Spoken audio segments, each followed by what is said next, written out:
Just one more reading. The Son of Wisdom. Teachings of the Noble Nagarjuna Fundamental Wisdom of the Middle Way. Page 106. An examination of emergence and decay. In the sutras, the Buddha taught, O Bodhisattva, of shining intelligence, forms do not die and they are not born. Joining these with many other subjects, the Buddha taught of the freedom from birth and death in a vast way. Nagarjuna composed this chapter in answer to the proponents of true existence of things who argued. Your refutations of time aside sprouts wither in the winter and emerge again in the spring. In this way, time is the cause of emergence and decay. Therefore, if emergence and decay exist, time, which is their cause, must also exist.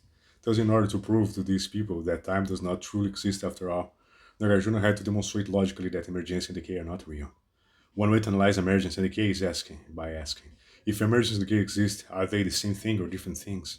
Nagarjuna gives the answer in verse 10. Emergence and decay cannot logically be the same thing. Emergence and decay cannot logically be different things. Emergence and decay are not the same thing because they are opposites, like light and dark, heat and cold, and big and small. To say that something is emerging is the opposite of saying that it's decaying. Just like saying that something is getting bigger is the opposite of saying that it's getting smaller. They cannot be different things either, because if they were, they would exist independent of each other. This they cannot do because emergence can occur only in dependence upon decay, and decay can occur only in dependence upon emergence. Furthermore, when considering the emergence and decay of a single entity, for example, a flower, since they both occur in relation to the same flower, how could they be different? How could they occur independent of each other? If they did, they would have to occur in completely different things. This logical reasoning, as well as the other ones in this chapter, were still not enough to satisfy Nagarjuna's opponents, who argued further. What is the point of all this subtle analysis? Everyone, from uneducated shepherds or up on up, sees emergence and decay happening with their own eyes. This direct experience is enough to prove that emergence and decay are real, no matter what your analysis may find. Nagarjuna replied to this claim in verse 11. When you think you see emergence and decay, it's only bewilderment that sees emergence and decay. Just as in a dream, the apparent direct perception of emergence and decay is not enough to establish them as being truly existent. Just as in a dream, when we do not know we are dreaming, it's only the veil of our bewilderment that causes us to think that the mere appearance of emergence and decay are real. So shepherds may know quite a bit about the mode of appearance of their sheep, but that does not mean that they know the sheep's true nature. It's not really correct to say that shepherds are uneducated, though, because shepherds have to study a lot. They have to know all about their sheep, what the mother ewes are like, what the baby lambs are like, and what to do if some of the flock get sick. They also have to know how to protect their sheep from the wolves and other dangers. In Western countries, shepherds have sheepdogs to help them to do this job, but in Tibet, they had to do themselves. So it's not really fair to call shepherds uneducated. Good shepherds have to be very skillful. The most skillful shepherds know that their sheep are appearance emptiness inseparable, and that their birth, age, and sickness and death are as well. Those kinds of shepherds take the best care of their sheep, and they have a great time doing so. That's it, just a small reading of the Son of Wisdom, teachings of the Noble Nagarjuna's Fundamental Wisdom of the Middle Way.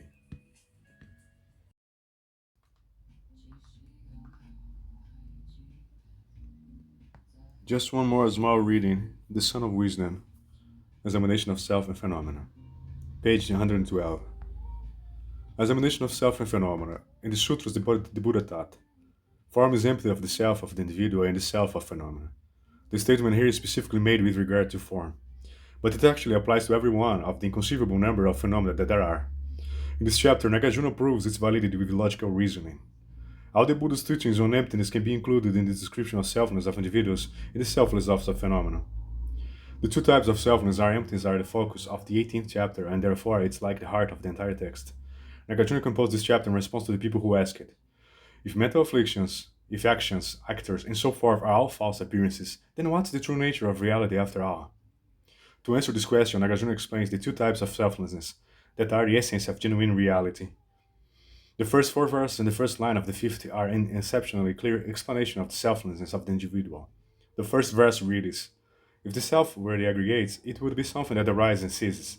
If the self were something other than the aggregates, it would not have the aggregates' characteristics. In the chapter 10, an examination of the fire and firewood, Nagarjuna analyzed the five possible relationships between the self and the aggregates. Here, those five are condensed into the two that form their essence. The question is if the self is the same as or different from the five aggregates that compose the individual body mind. First, the self cannot be the same as the aggregates, because if it were, it would arise and cease just as the aggregates do. For example, just as the parts of the body arise and cease moment by moment, so the self would be born and die moment by moment. Just as feelings change every instance, so the self would only last one instance and then be replaced by another self. Furthermore, if the self were the aggregates, then just as the aggregates are many in number, so there would be that many selves. Each part of the body would be a different self, each thought would be a different self. Finally, if the self were the aggregates, it would no longer be said that possesses the aggregates.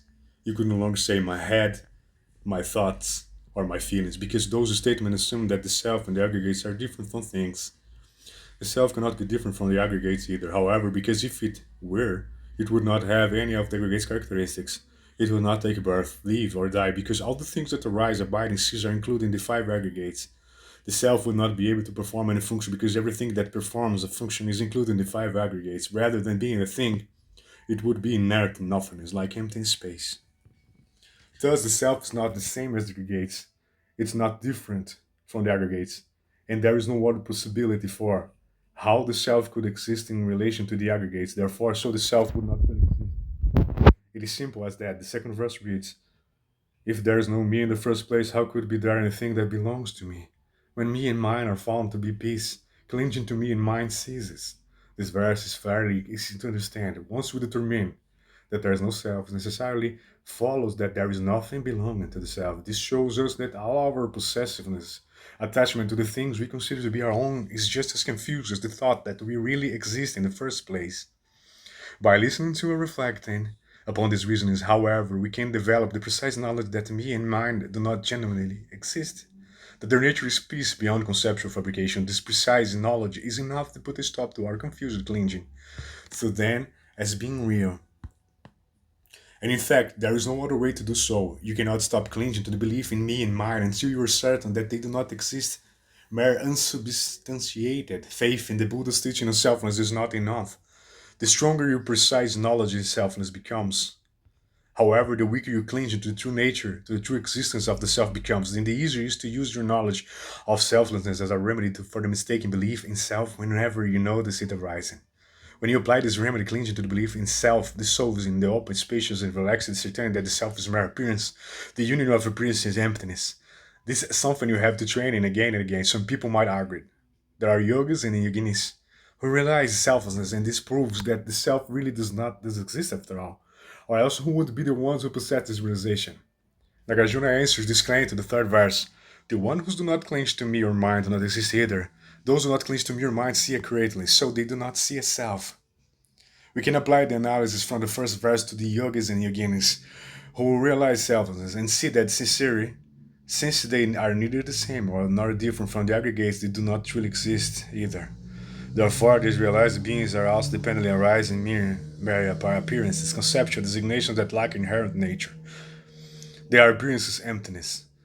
That they appear does not cause them to be true existence, and that they not truly exist does not prevent them from appearing, just as in the case of appearances in dreams.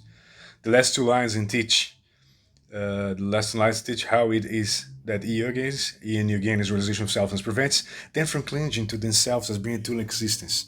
The realization also prevents them from feeling proud as of a result of having accomplished it. Since they know that there is really one there who will realize anything, what reason would be to be proud? Conversely, as long as someone is proud of or attached to their accomplishments or meditative experiences, they should know that they have not yet really realized it. The fourth verse, the first line of the fifth verse describe how the realization of selfness of the individual leads them from liberation to samsara. When one starts thinking of the inner and outer aggregates as being me or mine, all wrong views disappear, and once they have disappeared, birth and cycle existence stops. When karmic actions and mental afflictions cease, that is liberation. Just a small reading of the Sound of Wisdom, teachings of Noble Nagarjuna, fundamental wisdom of the middle way. That's it.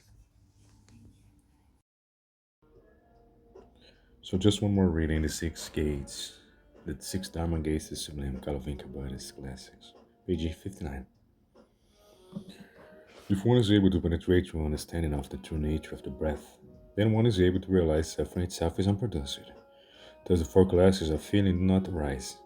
Since the categorical basis of the four practice aspects of the truth of suffering are realized as not produced, then the dual agents, the sharp agents, and all the affliction related feathers, samyajana, remain quiescent and do not arise. Thus it is that we refer to cessation.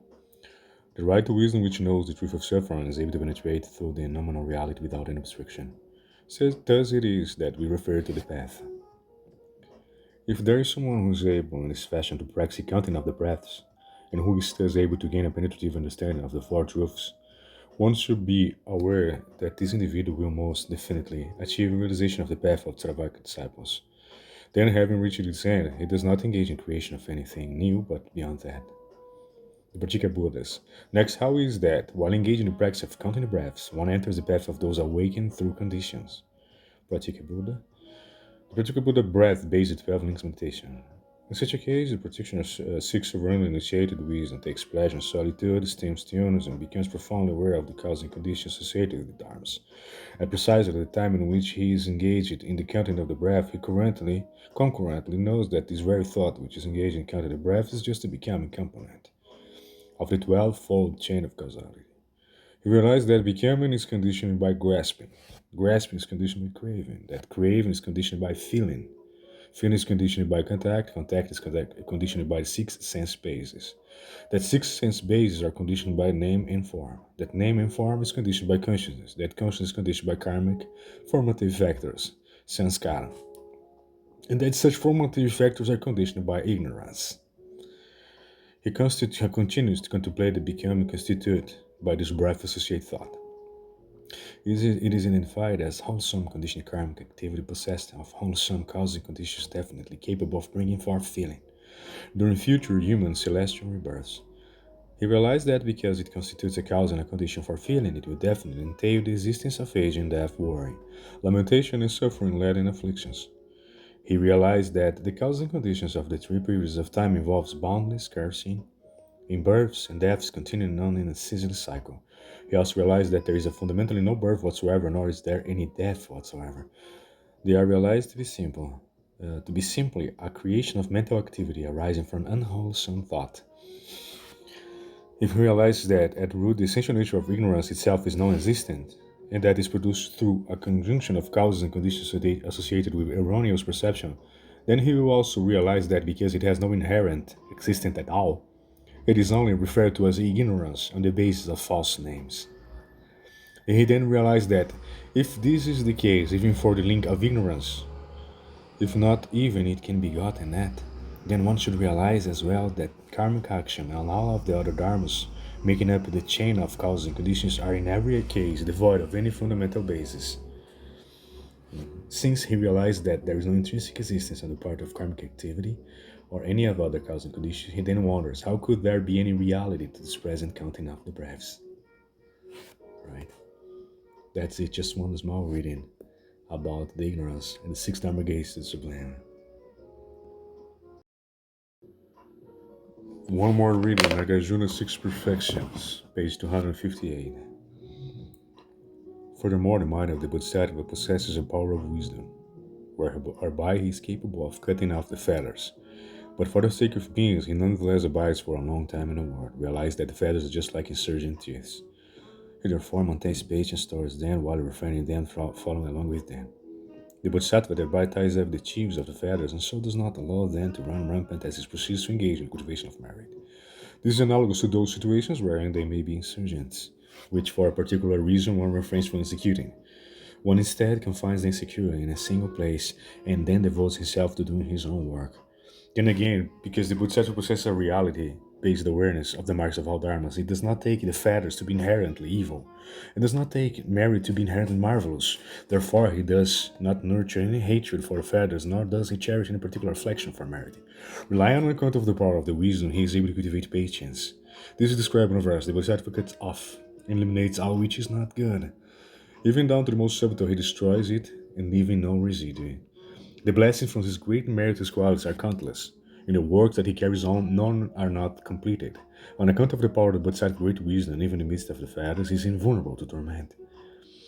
He is thereby able to be aware of the markers of all dharmas, birth, death, and nirvana, and unity devoid of duality. For all sorts of reasons such as these, although one has not yet gained a realization of the path, one is nonetheless able to maintain patience in the midst of affliction-related dharmas.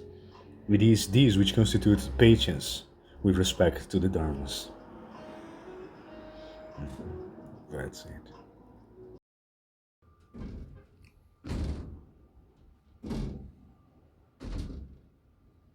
Chapter 3, page 73, Explain of Dharma Jewels. The provisions for gaining enlightenment. The immense merit required for enlightenment. The major marks of subjective physical agents, physical signs of the Buddhas, are generated from the considerable vast merit. I shall now describe before you, doing so based upon the Agama scriptures of the Great Vehicle. The merit generated by all of the particular Buddhas, the merit produced by those training and beyond training, and the merit generated by beings in the 10 directions towards. The sum of merit as with the words themselves is incalculable. Such merit, when multiplied by tens and equate to bring forth the one body hair of a Buddha. In the case of remaining 90,000 hairs, the merit required for each and every one is precisely the same. Such as manifold amount of merit as this is involved in generating all of the hairs of a Buddha's body. This the entire sum must be increased by yet 100 times more, to bring forth about but one of a Buddha's Vajra physical science. In this fashion, through so very much merit as this, each and every one of the subject physical science is perfected, and so this continues until the requisites are fulfilled for all 80, serving as subsidiary grace and adornments for each major mark. Such an accumulative merit as this is able to bring forth the 80 subsidiary physical science, taken all together multiplied by 100. Such merit brings forth one of a Buddha's major marks. An amount of merit such as this is able to bring about each of one of the 30 major marks. When multiplied again by 100, it brings forth the hair tooth at mid-brow, resembling a full moon. That merit is able to bring about that white hair tooth when multiplied again by 1,000-fold. Such a sum of merit is able to bring forth the vision surpassing, whose knee is a mark atop a Buddha's crown. Such incalculable amount of merit as this is expediently described herein as calculable. However, if one drew from throughout the 10 directions an amount of merit presenting 10 times all those words, the causal base for obtaining a Buddha's form's body would itself be just incalculable as such as number of the words. How much less would the cause of Buddha's Dharma's body be, such as might have any bounds? If causes operative in the world, even though minor, are capable of generating effects so great they are incalculable, since the causes for Buddhahood are incalculably potent, how could one even conceive of the scale of their result? The form body arises from merit, the Dharma body from wisdom. The possession of a foreign body by the Buddhas in every case arises from the merit generating practice. Great King, the Dharma body of the Buddhas is perfected through the wisdom generating practice. Hence, the correct cause of Buddhahood are merit and wisdom. Therefore, practice generating the merit and wisdom of a Buddha are the correct causes for realization of the body. Hence, one prays that you will constantly cultivate the practice for generating the merit and wisdom leading to body. One should not be discouraged by the amount of merit required. Regarding the amount of merit needed for realization of body, one must not fail into a state of discouragement. Based on the principles involved as well as the Agama scriptures, one is able to cause one's mind to establish in faith. Beings beset by suffering are boundless many. Just throughout the 10 directions there is boundless space so forth, including earth, water, fire. So too is with those beings beset by suffering, for their boundlessness is just the same. The Bodhisattva vows to liberate countless beings. As for this boundless number of beings, the Bodhisattva rely on the great compassion and circumstance rescuing them from their suffering, vowing that they shall be caused to gain parinirvana. Immeasurable merit flows from this vow, as a result of generating this firm resolve whenever walking or swinging, whenever lying down or awake, or even when sometimes being somewhat negligent. Still, an incalculable amount of merit constantly flows to him. Extent of merit matches the number of beings he vows to rescue, and it constantly flows to him without the slightest interruption. Since the cause and effect develop commensurately, realization of a body is not difficult to achieve. The period of time as well as the number of beings body itself, and also the amount of merit, because these four are unmeasurable. The Bodhisattva carries on his backs a keep with solid resolve. Although body is itself immeasurable, the cause in the above four factors being also immeasurable, as one occurs in the two practices of cultivating merit and wisdom, how could it be difficult to succeed in acquiring them? Bodhisattva suffering are melted away by causal ground practices. The two types of practices in garnering merit and wisdom, due to their being so boundless as this, the Bodhisattva's physical and mental sufferings are therefore swiftly melted away. As for the wretched destinies, hunger, thirst, and so forth, such physical sufferings are produced from evil karmic actions. Since the Bodhisattva forever abandons evil and cultivate goodness, such suffering ceases to arise in him. Desire, hatefulness, fear, so forth, such mental sufferings arise from delusion because it relies on non-dual wisdom. The Bodhisattva leaves behind the mental sufferings. When one experiences suffering, if it's pressing, it becomes difficult to bear how much the more. So if it is excessive, when freedom from suffering goes on for a long time, one abides in happiness. How could that be difficult? While physical suffering becomes eternal non-existence for them, the existence of mental suffering is but a conventional expression. It's due to their compassion for the world's two types of suffering that they constantly abide within the sphere of birth and death. The wise are not discouraged by the length of the endeavor. That's it, just a small reading of the Strand of Dharma Jews, Kalavinka Buddhist Classics. Thanks.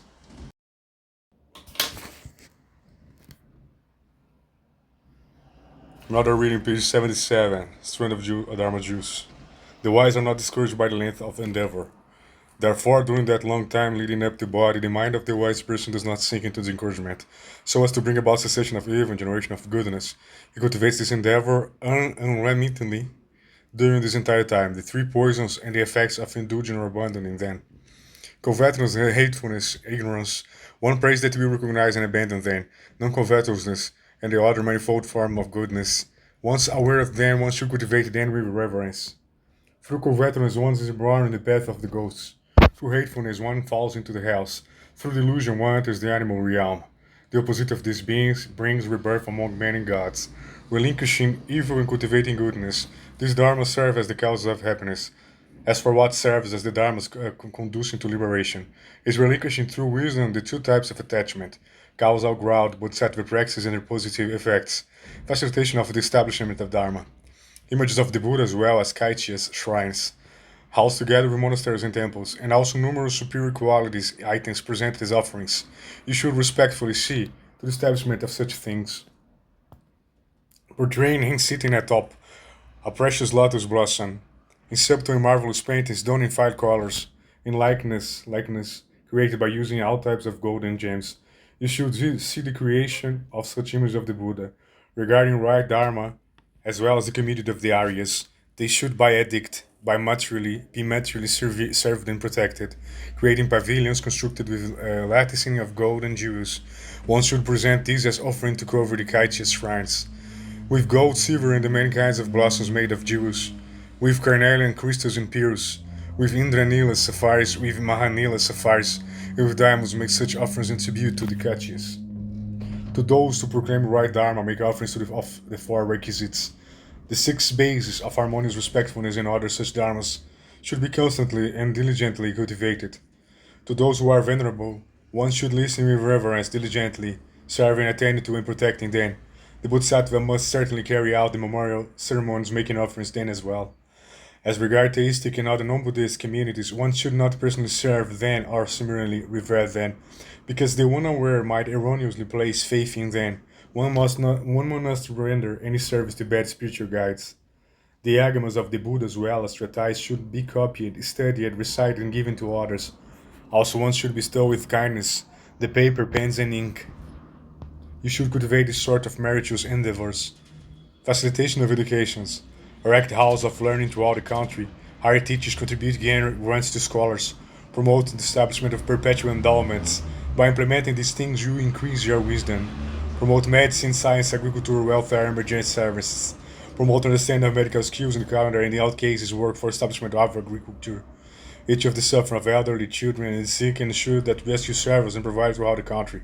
Easing the hardship of travel, establish sangaramas along the roads, as well as parks, ponds, and reservoirs, rest pavilions and lodging, make available therein provisions for needs of beings, including fodder, bedding mats, drinking food, and fuel, establishment of temples, rest pavilions, inns.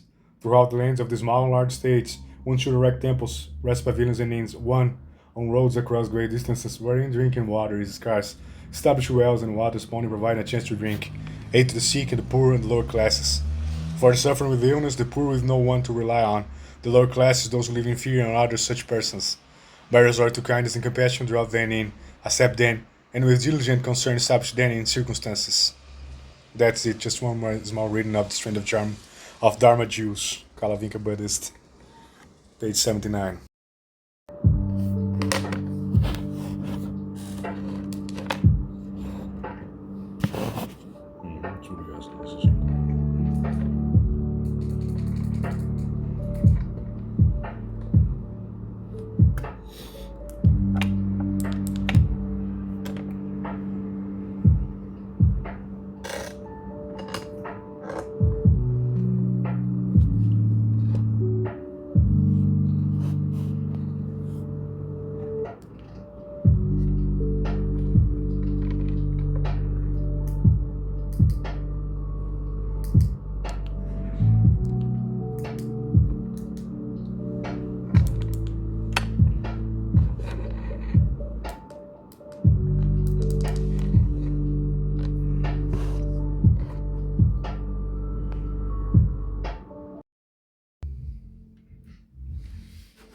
Yes, one more reading the Strand of Dharma Jews, page 84. On the necessity of abandoning faults. If on account of a fault such as this, the wise would rebuke someone, one must abandon such faults himself, and whatever possible save others from falling into such faults. On restraining from hatred and vengefulness. When defended by others, one must not become hateful, one should instead contemplate it as past life bad karma. Do not act vengefully in response to another's evil, thus one avoids enduring suffering later on. One on the need for kindness without expectation of requital. Relations with others should be motivated by kindness, hence one must not wish that they respond with any gratitude. It is only in oneself that one should acquiesce in suffering, while one strives with others that all might enjoy happiness. On the need to avoid arrogance and indulgence in self-pity. Even were one to gain the wealth and noble birth of the gods, one should nonetheless refrain from arrogance. Even were one to suffer injustice like those of hungry ghosts, one must still not indulge in self-pity. On uncompromising dedication to truthfulness. Even if one might lose the throne or be executed as a result of speaking the truth, still one should always utter this sort of speech when where it produces no genuine benefit remain silent.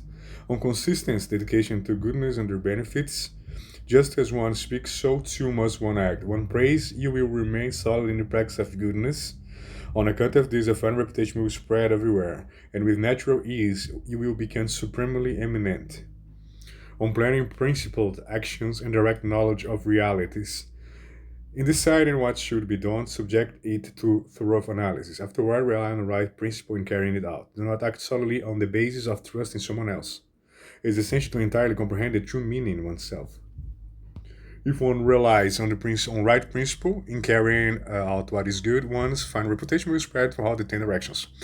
Thus, the king's reign will continue without interruption, whereas the king's wealth and happiness will grow whatever, even greater.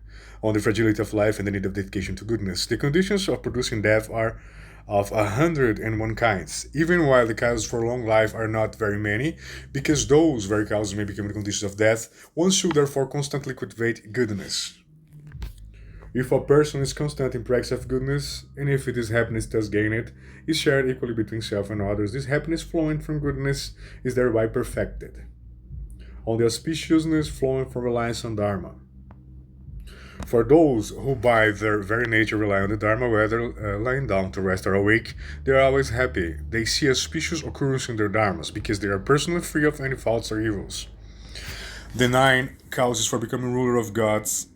If one sees to the care of one's father and mother, respectfully serves those honoring one's family, respects good people, makes good use of material wealth, possesses magnanimous patience, and if one remains gentle in speech, refrains from divisive speech, speak the truth and abides happily in the company of others. These are the 9 causes for becoming the ruler of gods. One should cultivate their practice to the very end of one's life. It is on account of the past patience of these 9 dharmas that the rulers of gods gained their imperial stations. For ages they abide within the hall of Dharma, and even in the present constantly proclaim these very practices. So that's it, just a small reading of the Strand of Dharma Jews, Kalavink Buddhist class, page 86.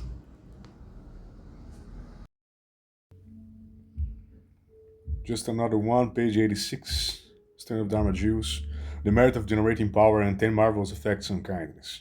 Even if one made an offering 3 times a day of 300 dishes of exquisite cuisine, such merit couldn't approach that produced an Xena instant of acting with kindness. Not even a hundredth could thereby rise. One enjoys the affection and protection of gods, men, and others.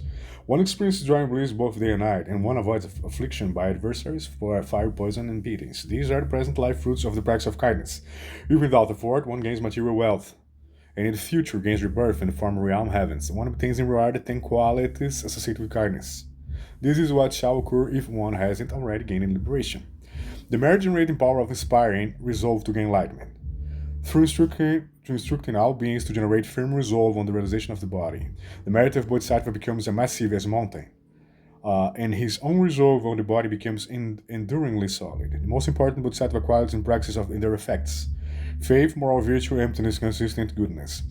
On account of faith, one abandons the eight difficulties. By observing the moral precepts, one is born in the good destinies. Through repeated practice and realizing true suchness and emptiness, one achieves goodness free of negligence. Non-deviousness, contemplation, reverence, dharma protection. By absence of deviousness, one gains the mindfulness faculty, root faculty. By constant contemplation, one gains the wisdom, root faculty. Through reverence, one gains realization of right principles. From practicing the dharma, one gains knowledge of the past lives. Facilitating others access to dharma. From giving others the opportunity to hear the Dharma, or from not presenting any obstacles to those wishing to hear it, one will have circumstances swiftly accord with one wishes, and one will succeed in directly encountering the Buddhas. No covetousness, no miserliness, no arrogance, dharma's patience. Through no covetousness, one's endeavors are bound to succeed. Through no miserliness, one's material wealth grows abundant. By abandoning arrogance, one becomes bound for superior rank. Through dharma patience, one gains complete retention dharani. 5 types of genuine giving associated giving of fearlessness. On account of practicing the 5 types of genuine giving, together with that kindliness which bestows fearlessness, one becomes such as no form of vilification can defame, and one thereby brings about great overwhelming power. Causes generated 6 super knowledges. Causes generated the heavenly eye, from steering lines and lanterns and at the kaityas, by setting up torches there to dispel deep darkness, and through giving oil for continuous illumination, one thereby brings about purification of the heavenly eye. Causes generating the heavenly ear, when making offerings of the kaityas, by just performing music with the sounds of drums, conscious horns, and the sublime tones, one thereby brings about purification of the heavenly ear. Causes generating knowledge of other thoughts, from remaining silent about the fault of others, through refraining from discussing people's defects and virtue, and from compliantly giving, keeping the thoughts of others secure, one thereby develops knowledge of other thoughts. Just one more reading. The Middle Earth Treatise and Stages of the Path to Enlightenment, page 258. Meditate on the extraordinary attitude. After meditating on love and compassion in this manner, finally you think, alas, if these sentient beings who are pleasant and dear to me are thus deprived of happiness and tormented by suffering, how can I give them happiness and how can I free them from suffering? And taking upon yourself the responsibility to liberate them, you train the mind at least through the mere words.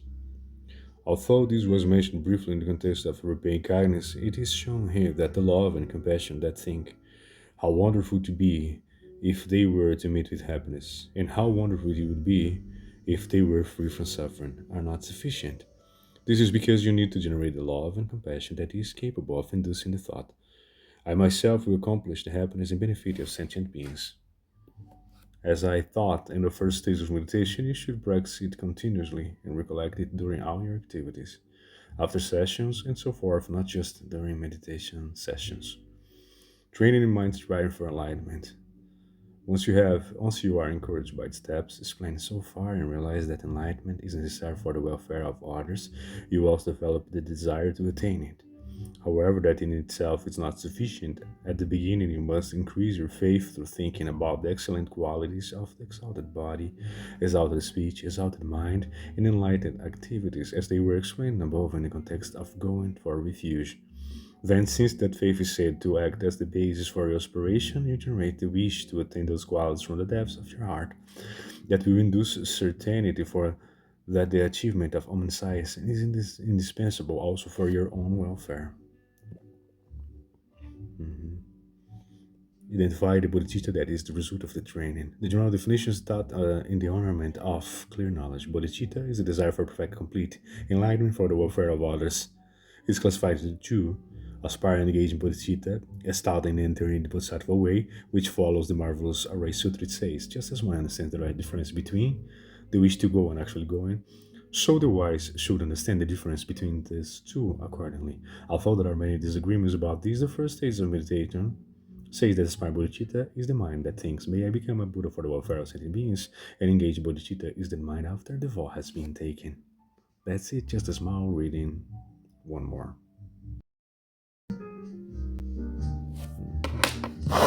Page 261, one more reading. The middle length treatise on the stage of the path to enlightenment. Equalizing and exchanging oneself and others. The training based on the text by the Bodhisattva Santideva. The training is based on the text by the Santideva has 3 points. Contemplate the benefits of exchanging the defaults of not exchanging oneself and others. Demonstrate that you can generate this mind if you familiarize yourself with it. In this stage of meditation on how to exchange oneself and others. Contemplate the benefits of exchanging and the faults of not exchanging oneself and others. And the Bodhisattva way says, whoever wishes to protect himself and others rapidly should practice the secret instructions that consist in exchanging oneself and others. All happiness that exists in the world arises from wanting happiness for others. All suffering that exists in the world arises from wanting one's own happiness. What need is there to say any more? The childish work for their own welfare, the sage for their welfare of others. Look at the difference between the two. If one fails to correctly exchange one's own happiness with others' suffering, one will not reach Buddhahood, or even be happy in cyclic existence. Just as it is expressed here, think of cherishing yourself as the door to all generation, and cherishing others as the basis of all excellence. Demonstrating that you can generate the mind if you familiarize yourself with it. Fear used to arise in you, even at hearing your enemy's name, but later on you reconcile and because you became friends and were very sad if he were absent likewise from the mind following habits. You can learn to see yourself as like someone else and others as like yourself. The same text says, do not avoid thinking because they are difficult. By the strength of memorization, you become sad in the absence of someone whose name was once frightful to hear. It's not all that hard to posit my body belonging to others. One might think, since someone else's body is not my own body, how could it be appropriate to generate the same attitude of mind toward it? The body was also created from the semen and blood of our parents, and even if in thought it was created from parts of others' bodies, we hold it to be I by the power of previous familiarization. Likewise, this mind will arise if we familiarize ourselves with cherishing others' bodies as if they were our own. The same text says, thus you apprehend drops of someone else's blood and semen as yourself, like that get used to grant to others. A strong enthusiasm for this meditation will arise from the depths of the heart, though the through reflection of the benefits and faults along these lines. If you familiarize yourself with this, you will see that you can generate this attitude. That's it. Just one more. Yes, just one more reading. Page 222. A strand of Dharma Jews. The ninth ground, the ground of fine intelligence. The ninth is known as the ground of fine intelligence. It is the position of the crown, the prince of Dharma. Herein one's wisdom becomes the most supreme. Through penetrating realization of 4 types of eloquence. On account of the karmic rewards specific to this ground, cultivation of the power's perfection always manifests as foremost. One becomes king of immeasurably purity in Brahma heavens, as in his inequality, and therefore responds to challenge the questions. The 10th ground, the ground of the Dharma cloud. The 10th is called the ground of the Dharma cloud. One is able to let fall the rain of the right Dharma. The waters of Buddha's light pour down on him, and he then assumes the position of anointed on the crown of the Buddhas by the Buddhas. On account of the karmic reward specific to this ground, this perfection of knowledge constantly manifests as foremost. One becomes king of the pure dwelling in Brahma heavens, as well as king of the heaven of great sovereign independence. One's realm of wisdom realization becomes inconceivable, equaling the secret treasury of the Buddha's wisdom. One gains a completely perfect sovereign independence and then is born into the penultimate position, the ground of Buddhahood. The grounds of Bodhisattva, such as set forth herein, are of these 10 types I have just now explained. The ground of Buddhahood is distinctly different from them. It is in it one perfect supreme quality beyond measure. This ground is only briefly described herein, as corresponding attributes to the 10 powers and so forth, in the case of each and every one of these aspects. Its range is immeasurably as empty space itself. One is able in this manner to attempt as description on the countless meritorious qualities of a Buddha, they comparing boundlessness to the 10 directions of space, including all the earth, water, fire, and wind therein. The incalculably many meritorious qualities of a Buddha are difficult for others even to believe in. If one fails to perceive the nature of these causes, if it remains to fathom such an immeasurable fact as this, 20 verses generate the cause and result of Buddhahood. For the sake of generating these causes as well as their effects in direct presence as the Kaicha dedicated to the Buddhas 3 times each day and 3 times each night, I pray that one will recite these following 20 verses. Before the Buddhas, the Dharma and Sangha, and also before all Bodhisattvas, I bow down in reverence and take refuge in them, expressing the reverence as well to others, to all others worthy of veneration. I hereby abandon every form of evil and gather and assimilate every form of goodness. All of the goodness practiced by beings, I rejoice in it all, while according with it on my own actions. I bow down my head in reverence to the Buddhas, and palms together urge and beseech them to abide among us. I pray that they shall set in motion the wheel of Dharma, even to vary and of all births and deaths throughout the future. Whatsoever merit accrues to me from this practice, including that already created as well as that not yet created, through the power of these, I pray that beings shall all generate the mind resolve and realizing body. May they overstep difficulties arising from the obstructions, entirely perfect the undefiled faculties, and accord completely with the pure livelihood. I pray they shall enjoy sovereign independence in their endeavors. May they be able to obtain all things without limit, just as if they held in their hands a wish-fulfilling jewel. May they continually, endlessly, even to the exhaustion of the future time. I pray that beings will enjoy such circumstances as this. I pray that all women will be able to achieve rebirth as the most supreme men, and I will constantly forever after be able to gain perfect fulfillment in the clarity and basis. May beings gain superior stature, countenance, stateliness, and fine physical features. Others find pleasing to behold, free of sickness, strong, able to carry out endeavors, and enjoy long lives. I pray their circumstances may just so. May they become liberated from all forms of suffering and fear. At all points along the way, take refuge in the 3 Jewels and find the expedients and find skillful means within the Buddha's Dharma. To be for them great wealth, kindness, compassion, sympathetic joy, and pure equanimity. May they constantly abide in these 4 abodes of Brahma, through cultivating, giving moral virtue, patience, vigor, meditation, and wisdom. May they thereby be gracefully adorned, becoming perfectly complete in cultivation of merit and wisdom, producing the illumination radiated from major and minor marks. I pray that through inconceivable and measurably conduct, they will curse and hinder it through the 10 grounds. Whatever else might correspond to these meritorious qualities, may there also be adornment with those other such qualities, as well as liberation from all karmic transgressions. I pray I shall embody cherishing, concern for the welfare of all beings. May I completely perfect all form of goodness, and whatsoever might conducive to happiness to beings, becoming able to eliminate their manifold sufferings. I pray I shall always act in this way, should they become afflicted with fear at any time or place, through merely calling to mind my name. May they straightway gain liberation from all sufferings, whether staying respectful, trusting me, or even hating me, if they but behold me or merely bearing my mind, even to the point that they only will hear my name. May they thus be bound for certain success on the path to the body. I pray that I will be able to gain in 5 super knowledges, and that they will constantly follow me in every succeeding life. I pray that I will always be able to cause the development of goodness in beings while bringing in happiness as well.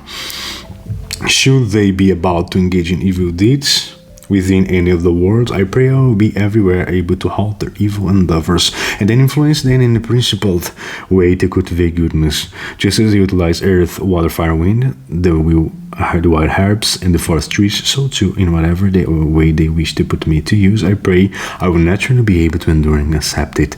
I pray I will cherish it by them to the same degree that they feel concern for their own lives. I pray I will maintain a mindful concern for the welfare of beings, 10,000 times greater than my cherishing of myself.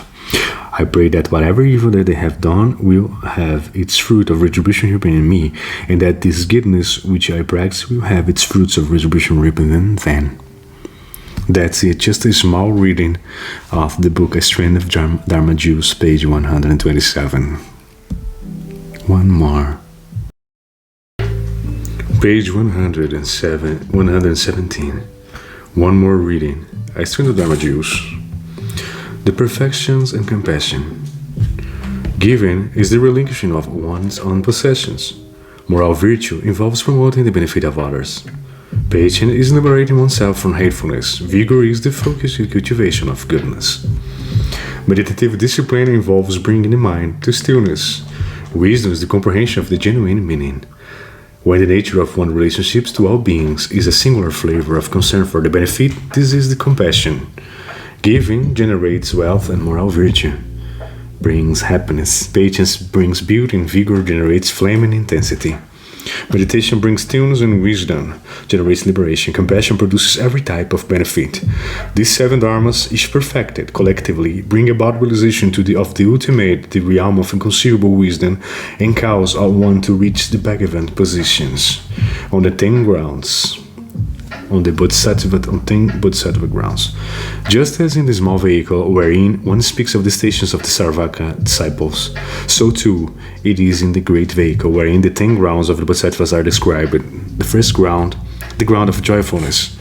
The first of the ground is known as the ground of joyfulness. In it one experiences rare joy arising due to the utter destruction of the three fetters and due to being born into the family of the Buddhas. On account of the karmic reward specific to this ground, cultivation of perfection of giving manifests as foremost. In the words of 100 Buddhas, one becomes unshakable, one gains sovereign independence. Reigning over Jambudvipa and in the other continents, one becomes a wheel-turning universal monarch who constantly sets turning in the world. His precious will and the will of the Dharma. The second ground, the ground of non-defilement. The second is named the ground of stainlessness. In it, the karma of the body, mouth, and mind, and in all of these 10 different types becomes entirely pure. One becomes by one's very nature sovereignly independent.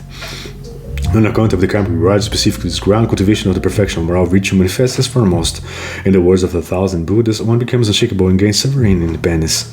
One may manifest as a rishi or a sakara devananindra, with the ability to rid oneself of the desire of the gods. One becomes such as the heavenly demons and non-Buddhists are entirely unable to move. The third ground, the ground of illumination. The third is named the ground of illumination, where one generates the brilliant light of quiescent wisdom through meditative absorption and spiritual powers. One destroys the illusion associated with the desire and hatred.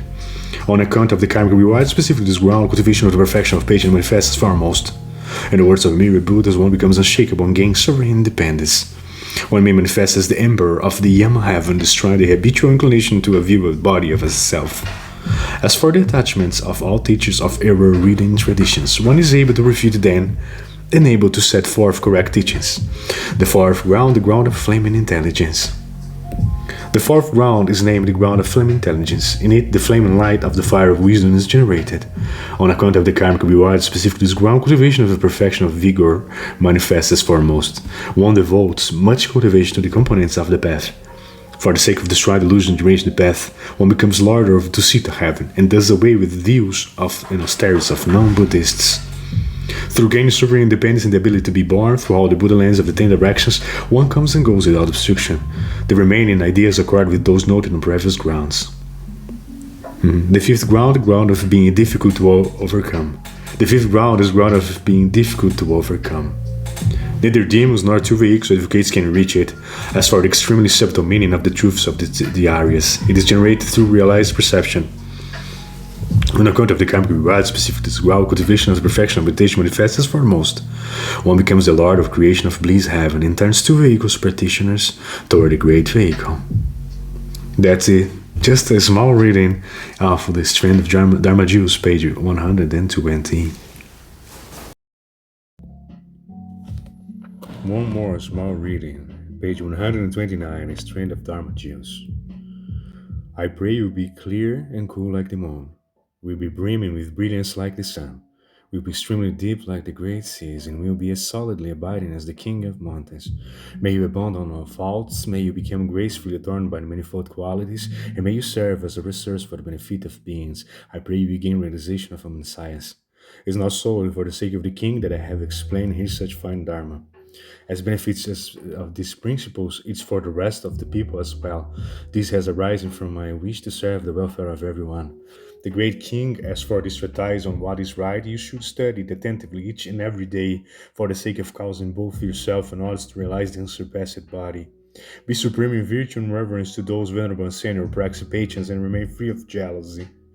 Refrain from miserliness, realize when enough is enough, and rescue those who have fallen into difficult circumstances. As for those able to practice goodness and those prone to evil, draw in and refrain and retain the former, control and subdue the latter. And for propagating and protecting the right Dharma of Buddha, and strive to realize body, one must put this into actual practice. That's it, just one more. One more reading, page 127. A strand of Dharma juice. The merit of such cultivation incalculable. Where one is able to cultivate in this manner, if the merit generated by it could have a physical substance, even again to send number afterwards, would be adequate to measure one's merit. The Buddha, the Bhagavan, state himself that causes base such as these are immeasurable, just as realms of beings as immeasurable in their vastness. So too are the vaults dedicated in providing them benefit. Concluding instructions. These dharmas, which I have only briefly described, is able to bring about the welfare of both self and others. I pray your cherishing of this dharma will be as great as your fond concern for your very own person. If a person loves this dharma in truth, this is the same as cherishing his own person. This object of one's affections should be allowed to flourish. Such flourishing is perfected by resort to dharma itself. Therefore, serve the dharma as attentively as serve yourself. Serve the praxis as attentively as you serve the dharma. And serve the praxis, so to serve the wisdom. And as you serve wisdom, so too should serve the wise. One should accord in purity with one, he who is wise, and submit to his instructions on what constitutes right principles. If due to one's own evil, one shares doubts in such a person, one would thereby wreak harm upon his very own endeavors. As for these who serve as good spiritual friends, you should be aware of their general characteristics: easily satisfied, kind, compassionate, and morally restrained. They are well able, by resorting to wisdom, to eliminate any evil. Such a good friend should instruct to you, and you should note respectively accord with these in practice. By resort to superior inward and outward qualities, you may certainly succeed in reaching the most supreme station. Be genuine in your voice and kind in your speech. Be pleasant in nature, while also being unshakable. See that right is done and disdain deviousness. I pray that you yourself, if you will be easily instructed. As for what has been relinquished, have no regrets about it, possess a brilliant energetic spirit, attended by a quiescent mind, remain free of either indolence or agitation, remain free from hypocrisy, and engage harmoniously with others. I pray you will be clear and cool like the moon, will be brimming with brightness like the sun, will be extremely deep like the great seas, and will be as solidly abiding as the king of mountains. May you abandon all faults, may you have become gracefully adorned by manifold qualities, and may you serve as a resource for the benefiting of beings. I pray you gain realization of omniscience. It is not solely for the sake of the king that I have explained here such fine dharma, as it benefits these principles is for the rest of the people as well. This as arising from a wish to serve the welfare of everyone. Great king, as for this treatise on what is right, you should study it attentively each and every day, for the sake of causing both yourself and others to realize the unsurpassed body, by supreme in virtue and reverence to those venerable and senior, practice patience and remain free of jealousy. Refrain from miserliness, realize when enough is enough, and rescue those who have fallen into difficult circumstances. As for those who are able to practice goodness and those prone to evil, draw in and refrain and retain the former, control and subdue the latter. As for propagating and protecting the right Dharma of the Buddha, striving to realize the body, one must put these into actual practice. That's it. Strand of Dharma Juice, page 130. Nagarjuna on the Six Perfections, Caravaggio Buddhist Classics, page 271. As for formless dharmas, they cannot be said to exist, because they are not known by the five basic sense faculties. Also because the observation on the part of the intellectual mind faculty occurs even as it undergoes arising, dwelling, and destruction. One knows that the thought itself is divided into parts. Because thoughts are divided into parts, they are therefore impermanent and of any inherent existence. Because they are empty of inherent existence, they do not qualify as existent. The unreality of production and extinction. There are six instants which transpire during a single finger snap. During each of one of those instants, thought undergoes a production and an extinction, and it's on account of the continuity occurring among these production events that one develops an awareness of whether one is dealing with a greed-related thought or hate-related thought, a delusion-related thought, a faith-filled thought, or a thought characterized by purity, reason, or the unabsorption. The practitioner contemplates the production and extinction of the thought as being like flowing water or the flame or a lamp of a lamp. This constitutes entry into the gateway of the wisdom of emptiness. How is this so? If it were in fact the case that any given thought was produced at one moment and then only destroyed during another subsequent moment, this thought should be possessed of permanence. How could this be so? It is because no destruction whatsoever took place during this extremely brief prior moment. If it were the case that no destruction took place during that single moment, it should be the case that there should be never be any subsequent destruction either. Then again, the Buddha stated that conditioned dharmas possesses the three characteristic features of production, duality, and extinction.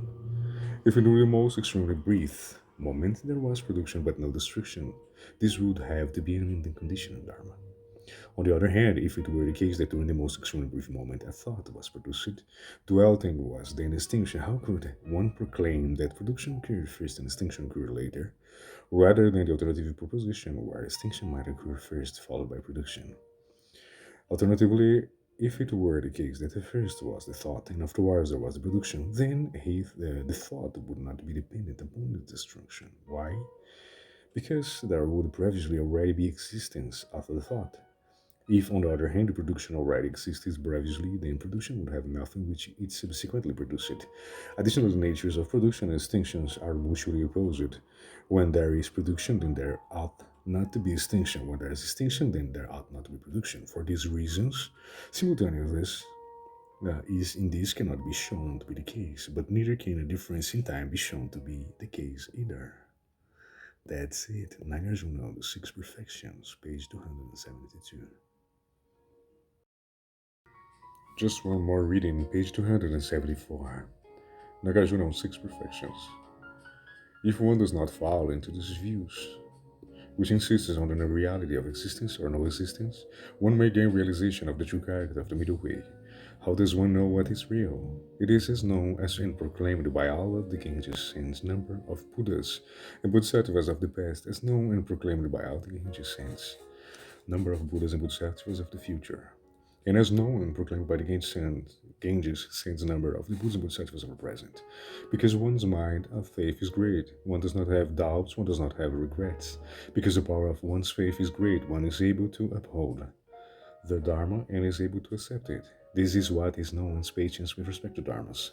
Meditation role, fathoming of the true character of the Dharmas. Additionally, through the power of dhyana absorption, one's mind becomes so pliant and pure that when one hears of the true character of dharmas, they resonate with one's own mind, and one integrates that realization.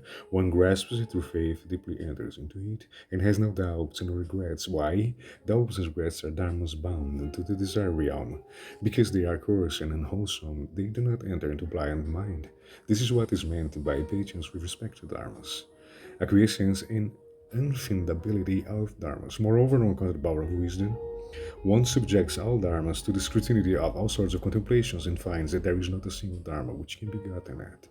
One is able to have patience with this dharma and is able to accept it without having doubts or regrets.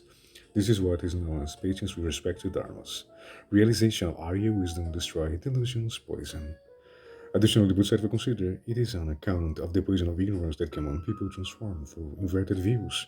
The characteristics of all dharmas, imagining an impermanent to be permanent, imagining that which is suffering to be blissful, imagining what which is non-self to embody a self, holding the opinion that dharmas, empty of inherent existence, possesses a reality, taking that which is non-existence to be existent, and taking that which is non-existent to be non-existent. In a manner such as this, they transform the characteristics of all sorts of dharmas. He gains the genuine wisdom of the Aryas and destroys the poison of ignorance. He realizes the true character of the dharmas. He gains the wisdom, cognizing that which is impermanent, empty, and not self. He gets rid of the poison of ignorance and retains no attachment to it. It's by virtue of his ability to curse in patience with respect to these dharmas that he qualifies as possessing patience with respect to the dharmas. That's it, just one more reading, Nagarjuna on the Six Perfections, page 275. Let's do one more, page 288, Nagarjuna's Six Perfections.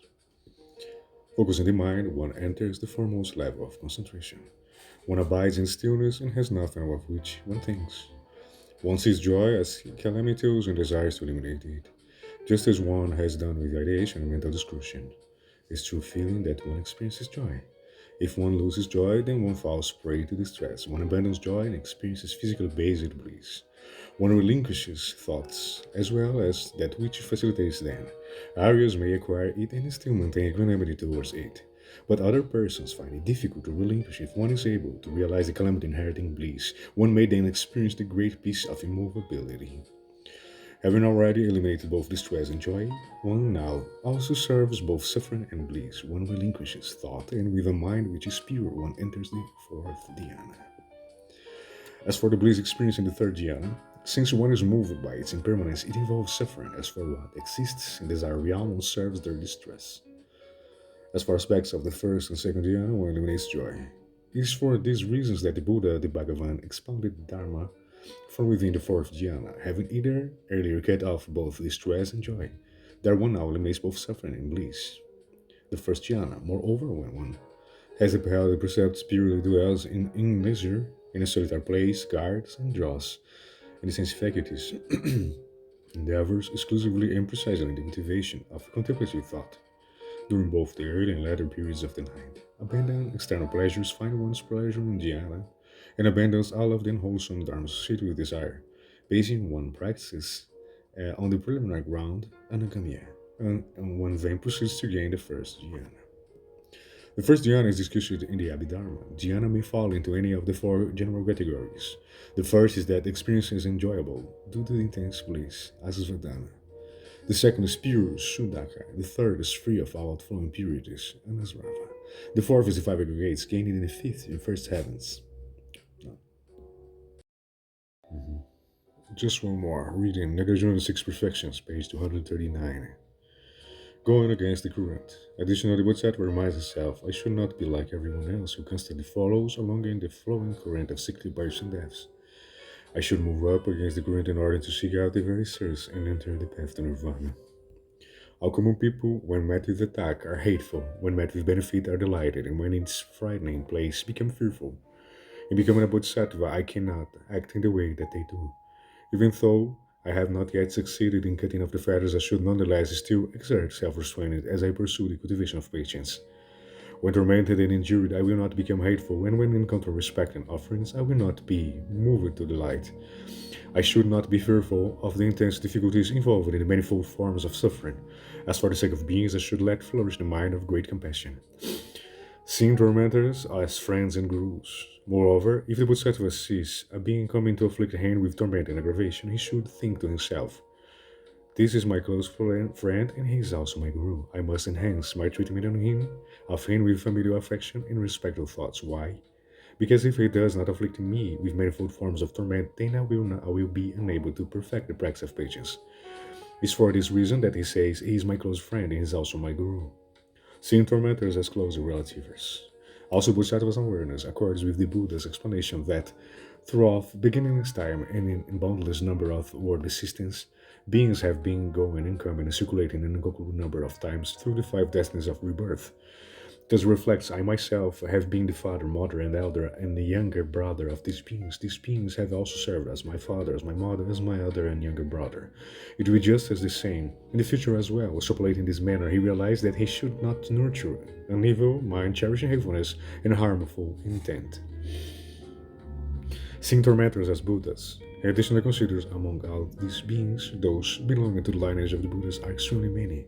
If I harbor hateful intentions towards them, then this is just the same as acting hatefully towards the Buddha themselves. If I behave hatefully towards the Buddhas, then I am surely done for.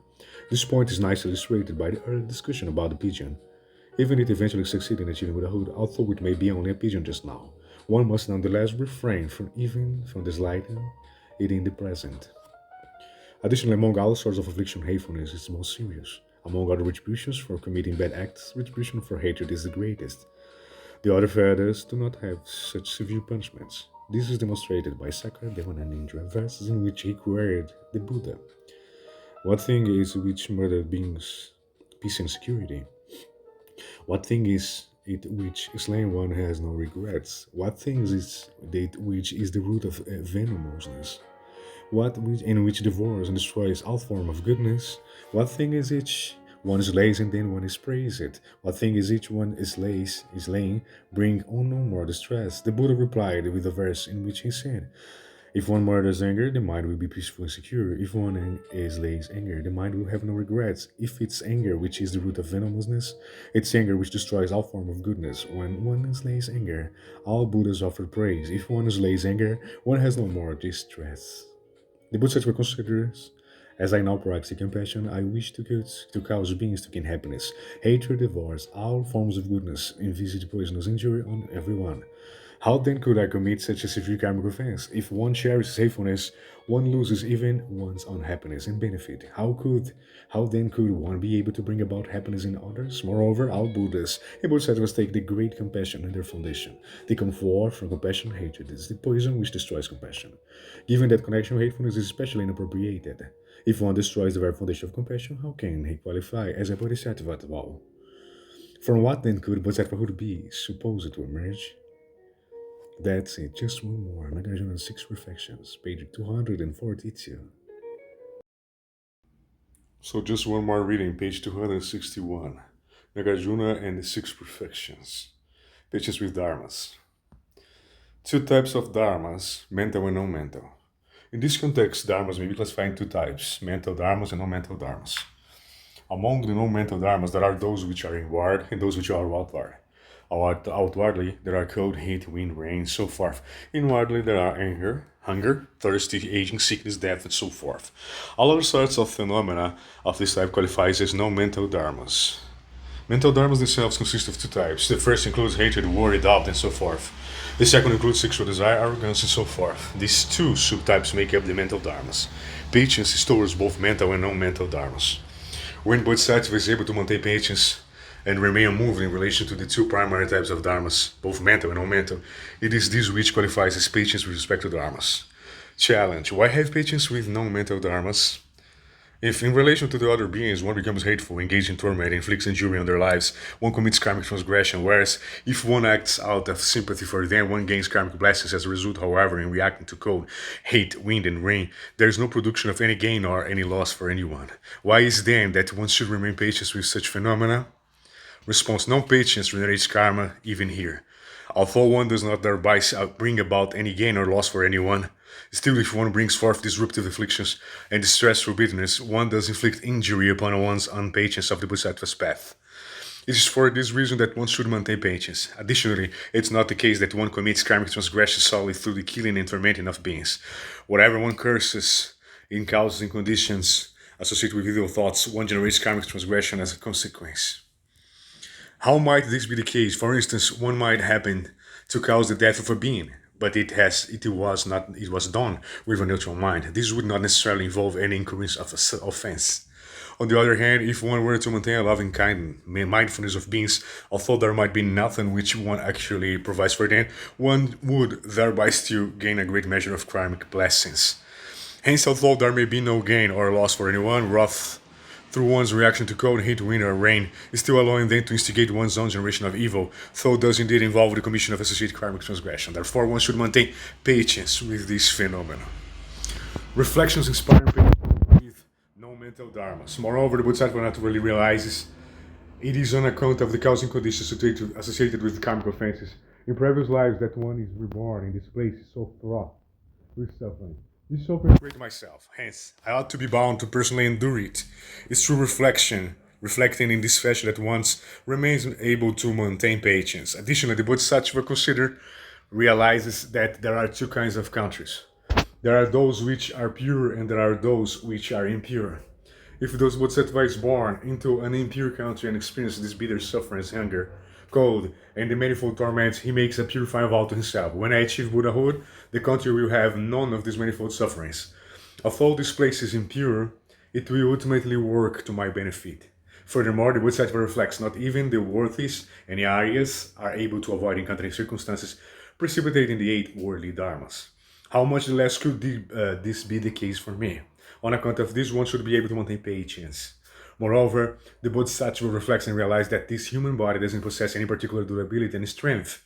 It's pursued by aging, sickness, and death. Although the bodies of the gods are pure, show no aging, have no illness, and they become indulgently attached to the pleasures of the heavens. In this, they are comparable to people who have become intoxicated. They are unable to cultivate the karmic blessings associated with the path and are unable to live the home life and transcend desire. Because of this, one constrains oneself even while in this human body to maintain patience, cultivate karmic blessings, and benefit to other beings. Then again, the Bodhisattva considers I have taken on this body composed of the four great elements and the five aggregates. It ought therefore to be the case that is frightened with all manner of aspects, entailing suffering as a consequence. There is no one who takes on such a body and yet remains invulnerable to suffering. Whether one is rich and of noble birth or poor and of humble status, whether one is a monastic or householder, whether one is foolish or wise, or whether one is intelligent or dull, no one is able to avoid it. How is this? Those persons who are rich in noble birth are constantly subject to fearfulness and the compulsion to protect their material wealth. They are analogous to the fat sheep taken early to the butcher's chopping block. They are like the crow which holds a piece of meat in its beak and is pursued by a flock of other crows. Those who are poor and of humble status are subject to the sufferings of hunger and cold. Although monastics subject to suffering in the present existence, they receive karmic blessings in their future lives while also achieving success in the path. Although householders may experience pleasure in the present life, they are bound to endure sufferings in their future lives. That's it, just a small reading of the Nagarjuna Six Perfections, page 253. That's it. Just continuing the reading, right? Page 253, Nagarjuna Six Perfections.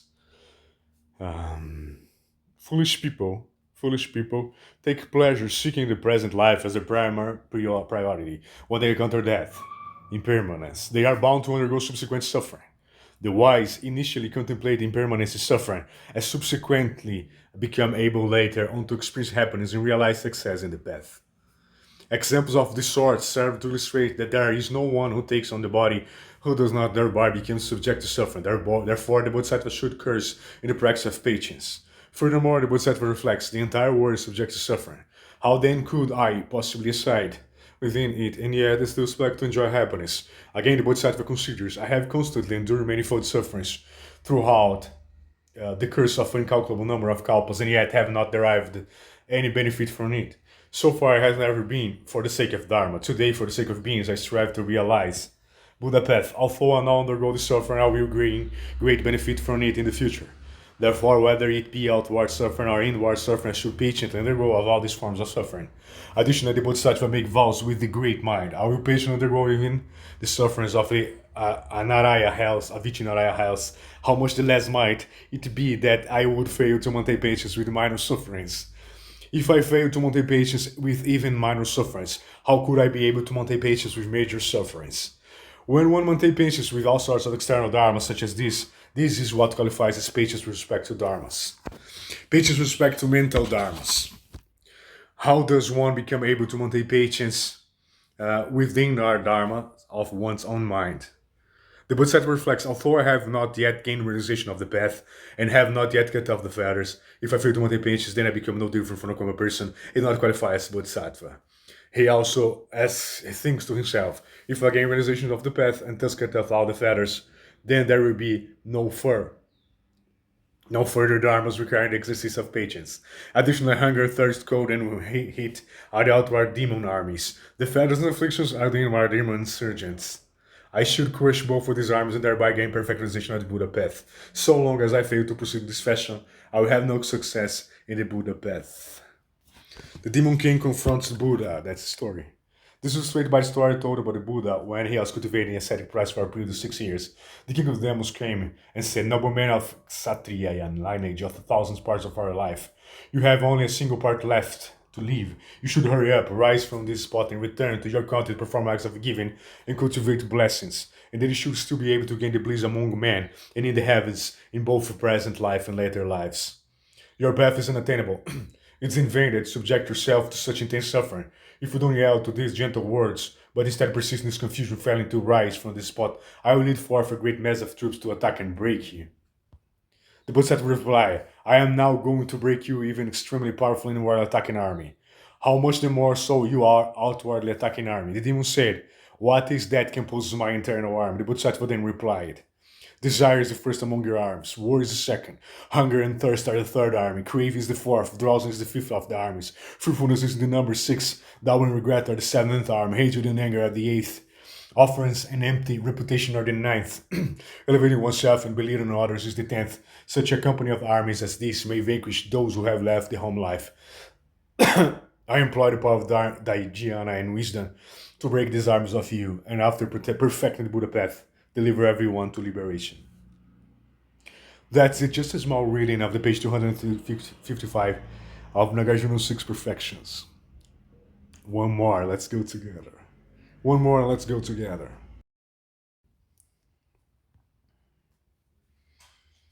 Yes, one more reading, page 250. Nagarjuna on the Six Perfections, right? Patience with the Dharmas. Patience with respect to dharmas. Patience with dharmas defined.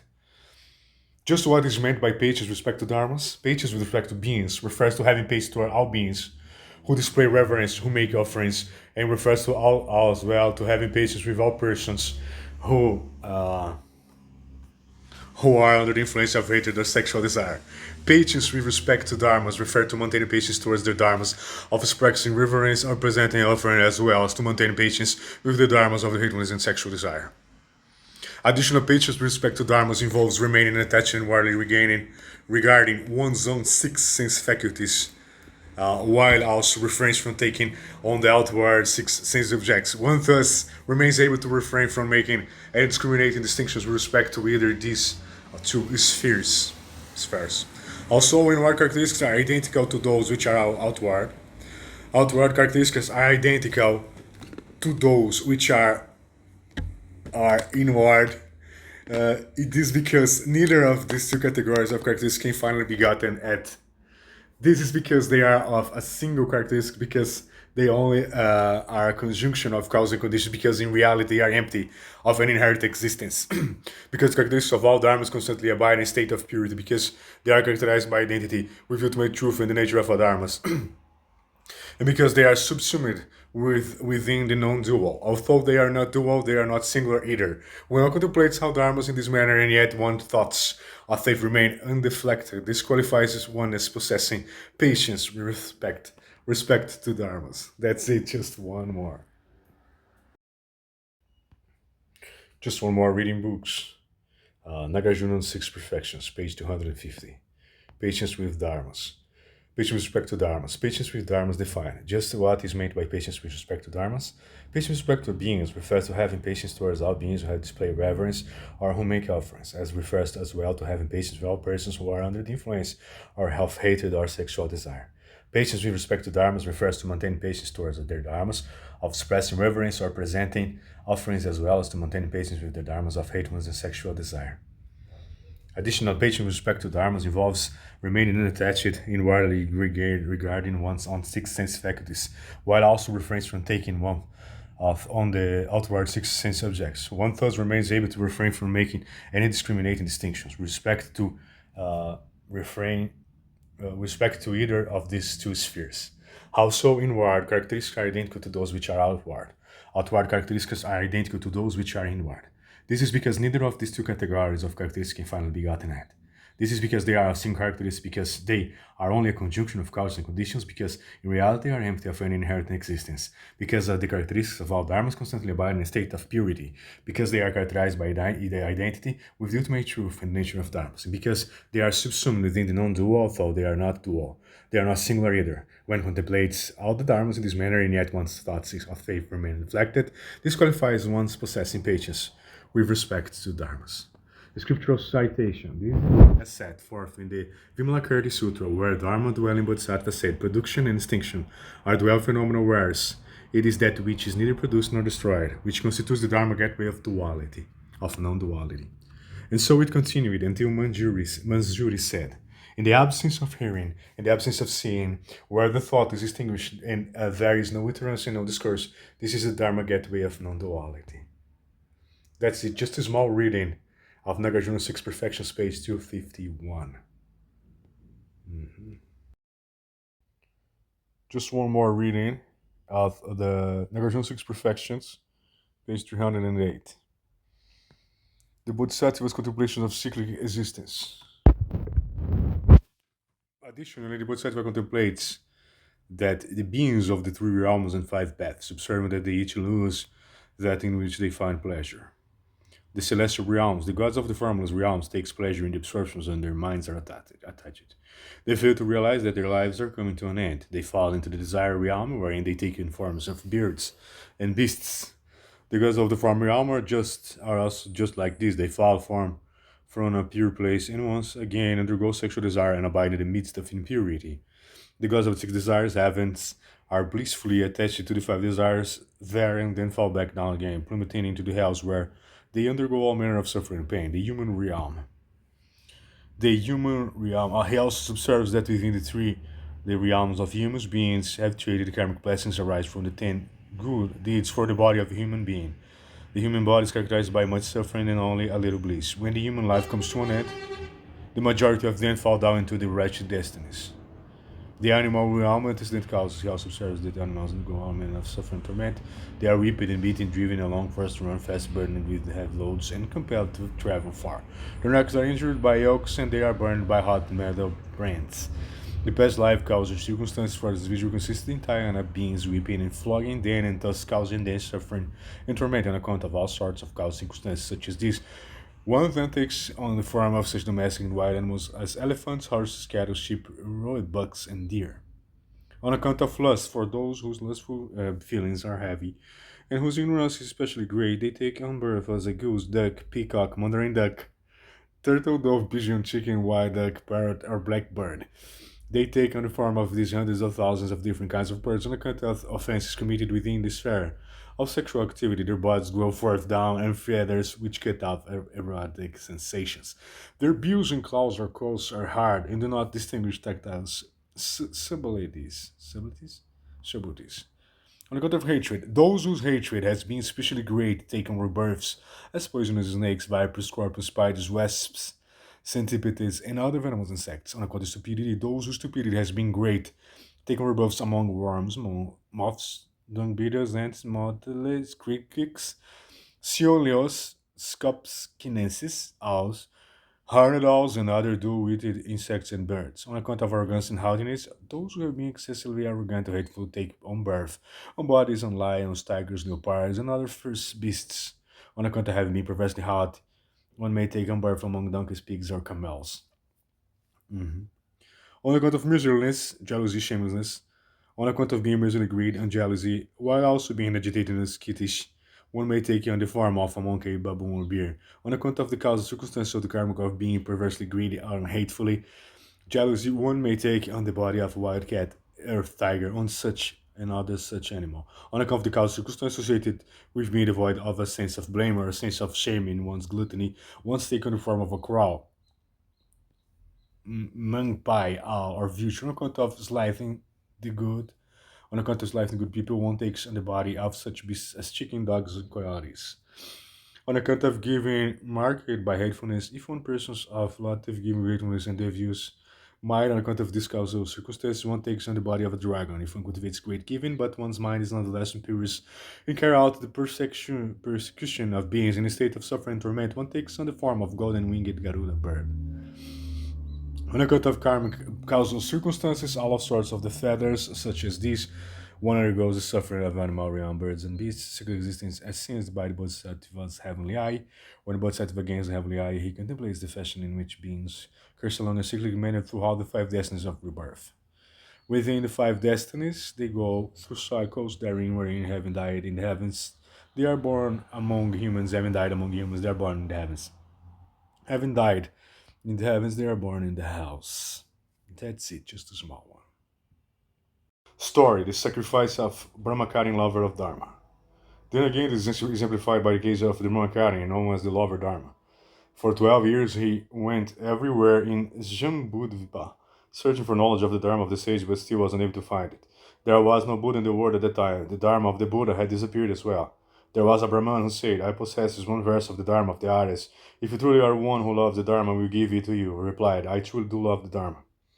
The Brahman said, if you truly love the Dharma, then you ought to use your skin as paper, ought to use the bones of your body as pen, and ought to use your blood as ink to write it down. Then I will give it to you, lover of the Dharma. Then did as he had been requested to do, breaking his bonds, stripping off his skin, and writing down this verse with his blood. In accordance with the Dharma, one should cultivate. That which is non-Dharma, one should not accept. In the present life and the future life as well.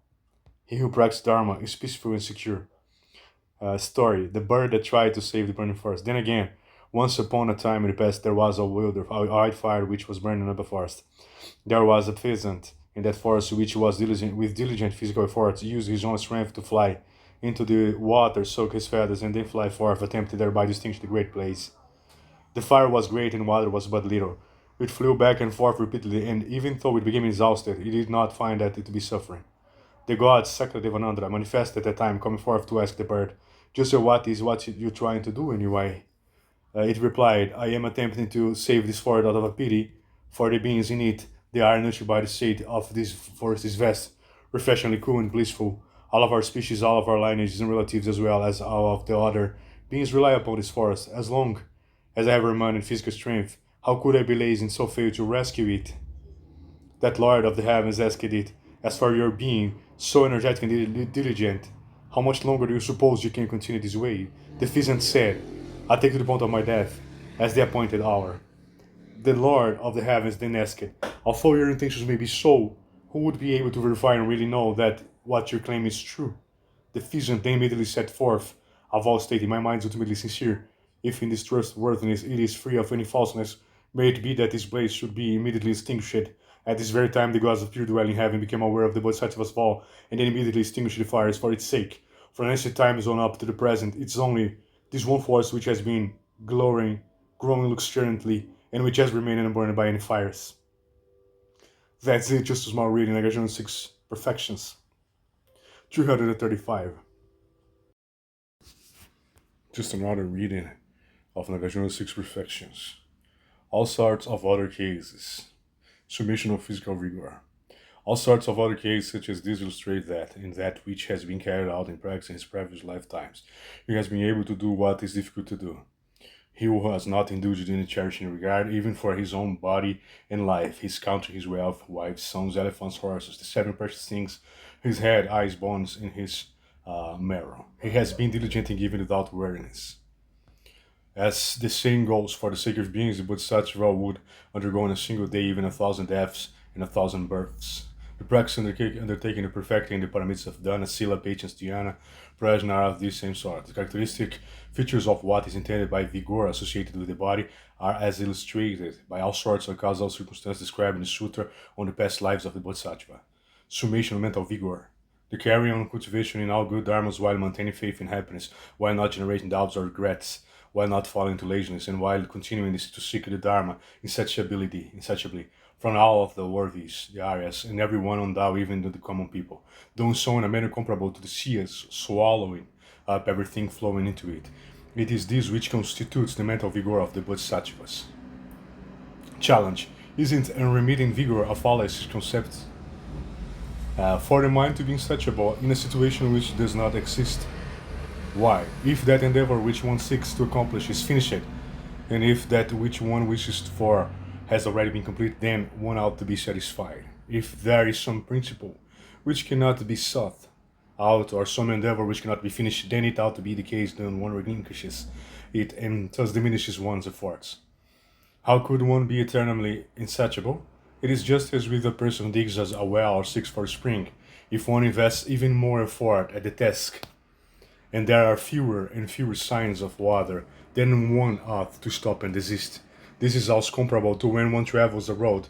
Once one has reached destination, he needn't travel further. How could it be that one might remain eternally insatiable? That's it, just a small reading. Page 337.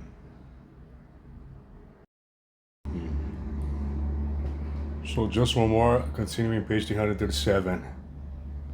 Response: not so, for vigor continues on, unabated. One cannot employ worldly analogies in making comparisons about the vigor of the Bodhisattva. Indeed, it is just as with the digging of a well. If one's strength is only slight, then one remains unable to find water. It's not the case that there is no water. If there's no water in this place, then it certainly does not exist somewhere else. It is also just as when one has some place to which one is going. One must certainly continue seeking the Buddhahood until one has successfully reached it. Even once one reaches Buddhahood, one does not indulge any weariness. One never tires of teaching people. It's on the basis that one speaks of insatiability. Moreover, the Bodhisattva entails determination and aspiration which are immense and vast. He vows to cross everyone over to liberation. These, even though beings are inexhaustible in number. Therefore, the vigor itself must also be exhaustible. When you claim that once one has expended effort in carrying out of an endeavor, it ought to be allowed to come to an end, this is incorrect. Although one eventually succeeds in reaching Buddhahood, because even that beings have not yet been brought to an end, one still should not rest. Just one more reading. Let's continue, page 337. Right.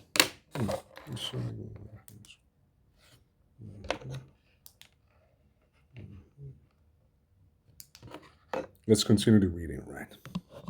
Nagarjuna's six perfections. Response not so, for vigor continues on unabated.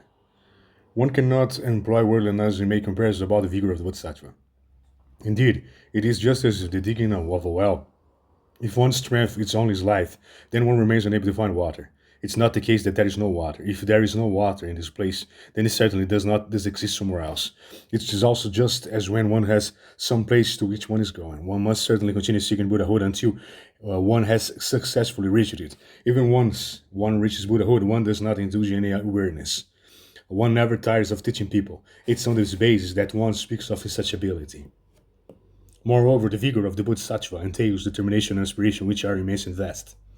He vows to cross everyone over to liberation. This even though beings are inexhaustible in number, therefore the vigor itself must be also inexhaustible. When you claim that once one has expended effort in carrying out of an endeavor, it ought to be allowed to come to an end. This is incorrect. Although one eventually succeeds in reaching Buddhahood, because even then beings have not yet been brought to an end, one still should not rest. This is analogous to the characteristic nature of fire, which is not, if not extinguished, never grows cold. The vigor of the Bodhisattva is just like this. So long as he has not yet crossed on over into liberation involving cessation, he refrains from resting. It is for this reason that the eternal cultivation of zeal and vigor are qualities contained among the 18 dharmas exclusive to a Buddha. Furthermore, as stated in the sutra, it is by resort to the dharma of non-abiding that the Bodhisattva abides in the present paramita. Thus, he does not allow his cultivation of vigor to diminish, and this vigor practiced by the Bodhisattva is still not that of a Buddha. Examples of the unremitting nature of the Bodhisattva's vigor.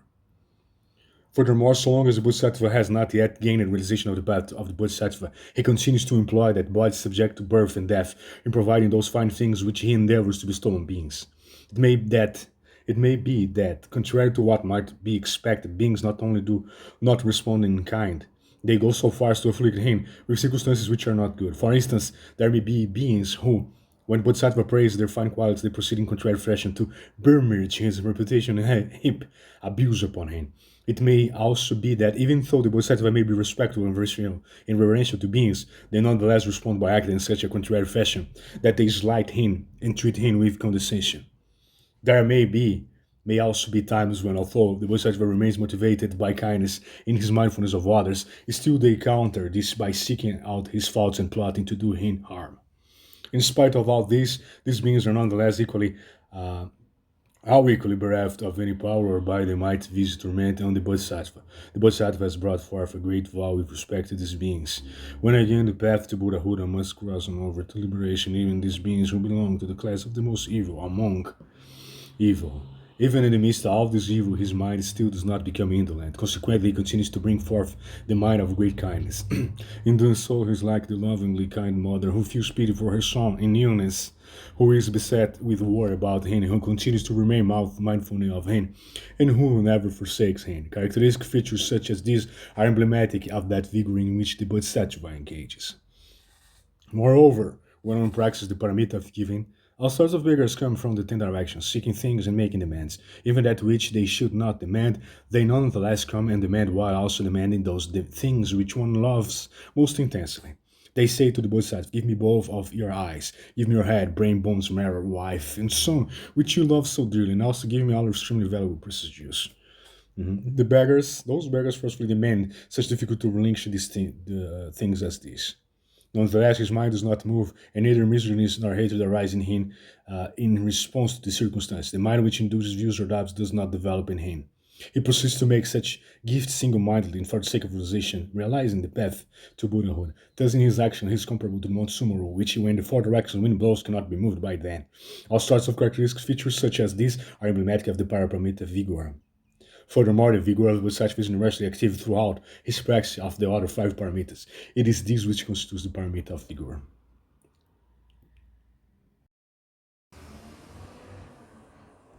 Yes. Deixa eu fazer bonito.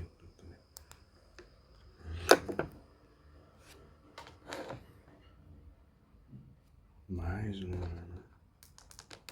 Bem mais um.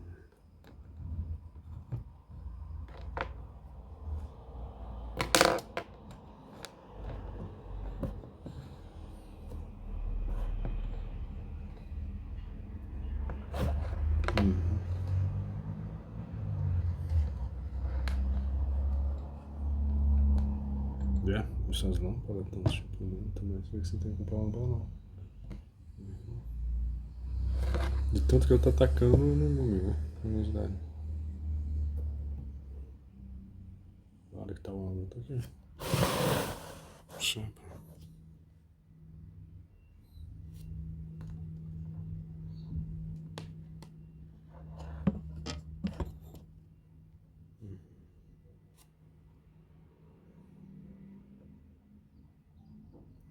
Tá em cima aqui.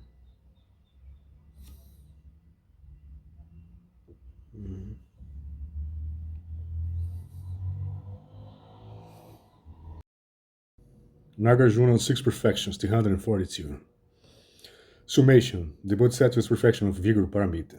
The Bodhisattva gains as karmic reward the super knowledges and also gains the Buddha path, including the 32 major marks, the 8 subsidiary characteristics, all types of reasons, great kindness, the great compassion, unstructured liberation, the 10 powers, the 4 fearlessness, the 18 dharmas exclusive to the Buddha, the 3 clarities, Trividya, and the immeasurable number of other dharmas associated with Buddhahood.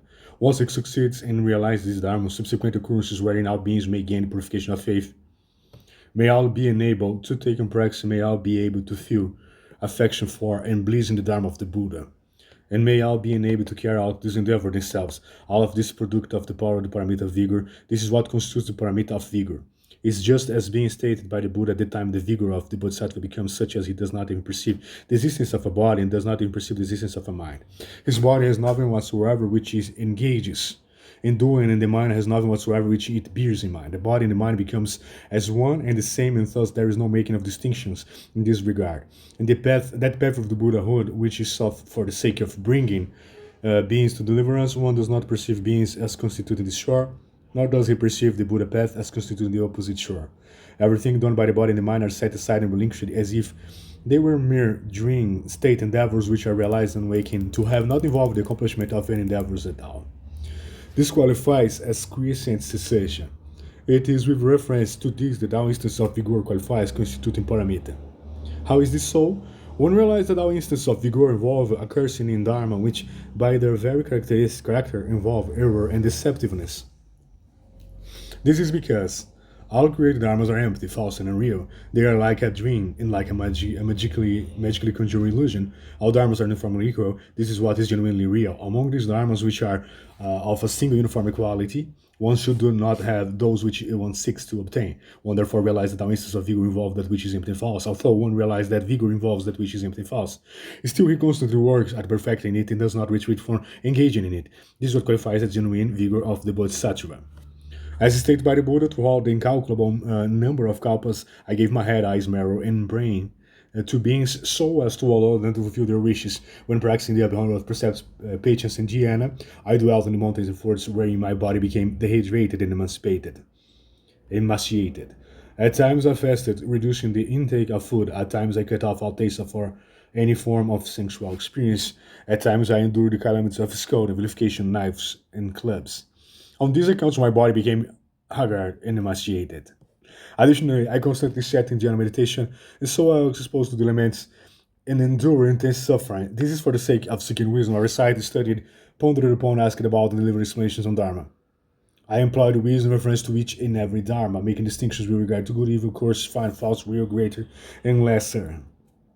I made offerings to incalculable number of Buddhas. I was assiduous and diligent and applied vigor to the seeking of these forms of merit, wishing to completely perfect the order of 5 paramitas.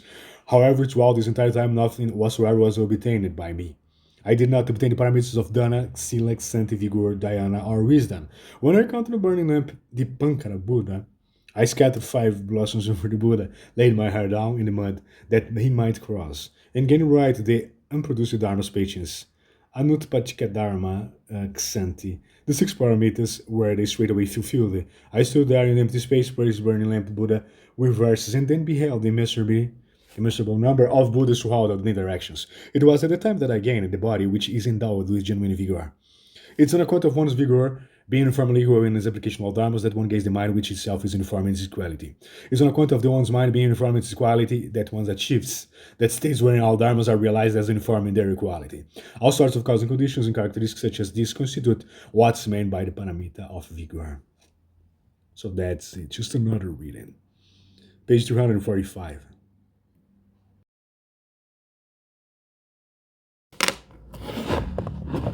Let's just perform a small reading here. The book The Flower Dormant, Avatansaka, chapter 25, page 111. Sutra. They further reflect as follows. May these good roots enable living beings to attend upon and make offerings to all Buddhas without exception. May they have pure and indestructible faith in all Buddhas. Hearing the proper Dharma, may they sever all doubts, always remember it and cultivate it accordingly. May they revere all Tathagatas, may they purify their actions and firmly ground themselves in their vast and countless good roots. May they forever leave behind poverty and enjoy the abundance of the 7 riches. May they always follow all Buddhas, practicing studying under them. May they realize countless supreme and wonderful good roots. May they awaken to non-discrimination as they abide in omniscient wisdom. May they impartially regard all living beings without any obstruction. May their bodies be flawless, adorned with various hallmarks. May their pure and wonderful voices abundant with merit. May they have disciplined their sense faculties and realize the 10 powers of a Buddha. May their mind be wholesome, content, and free of attachment. May all enable all living beings to attain the Buddha happiness, attain infinite dwelling, and dwell anywhere, and dwell where Buddhas dwell. Commentary. When the Bodhisattvas practice making dedications, they first reflect as follows. May these good roots that I have cultivated enable living beings to attend upon and make offerings to all Buddhas without exception. Without exception means that all Buddhas will be attended upon in giving offerings. They won't be a Buddha or two that get left out. May they have pure and indestructible faith in all Buddhas. At sites of awakening of all Buddhas in the 10 directions of the 3 periods of time, may all living beings pure faith be constantly complete without any impairment. May they always be able to hear the proper Dharma. Having the proper Dharma, may they sever all doubts without leaving a single trace of doubt behind. May they always remember the proper Dharma, uphold it and cultivate it accordingly. This means to practice according to the principles and methods of the proper Dharma. May they revere all the Tathagatas at all the sites of awakening. May they purify their actions and be free of killing, stealing, and sexual misconduct. May they firmly ground themselves in their vast and countless good roots and constantly cultivate them, including every good deed. May they forever leave behind poverty and enjoy the abundance of the 7 riches. The 7 riches are the wealth of faith, the wealth of perception, the wealth of conscience, the wealth of a sense of shame, the wealth of listening, the wealth of giving, and the wealth of wisdom. By virtue of these 7 riches, you can nurture your good roots. With good roots, you have wealth. May they always follow all Buddhas practicing and studying under them at their sites of awakening. May they realize countless supreme and wonderful good roots. Because you always follow the Buddhas and practice and study under them, you can realize countless supreme and wonderful good roots, as the saying goes. The moment one brings forth the body resolved, perfect awakening is accomplished. When the body resolved first arise, the miraculous applications of the Buddha's spiritual powers manifest. May they awaken non-discrimination as they abide in omniscient wisdom. When the Bodhisattvas comprehend all phenomena and their wisdom is identical with that of the Bodhisattvas, of the Buddhas, then they abide in omniscient wisdom. May they impartially regard all living beings without any obstruction. The Bodhisattvas use their unobstructed eyes to equally regard all living beings. Whether living beings have good roots or not, or are easy to teach or not, the Bodhisattvas do not discriminate between them, but treat all of them the same.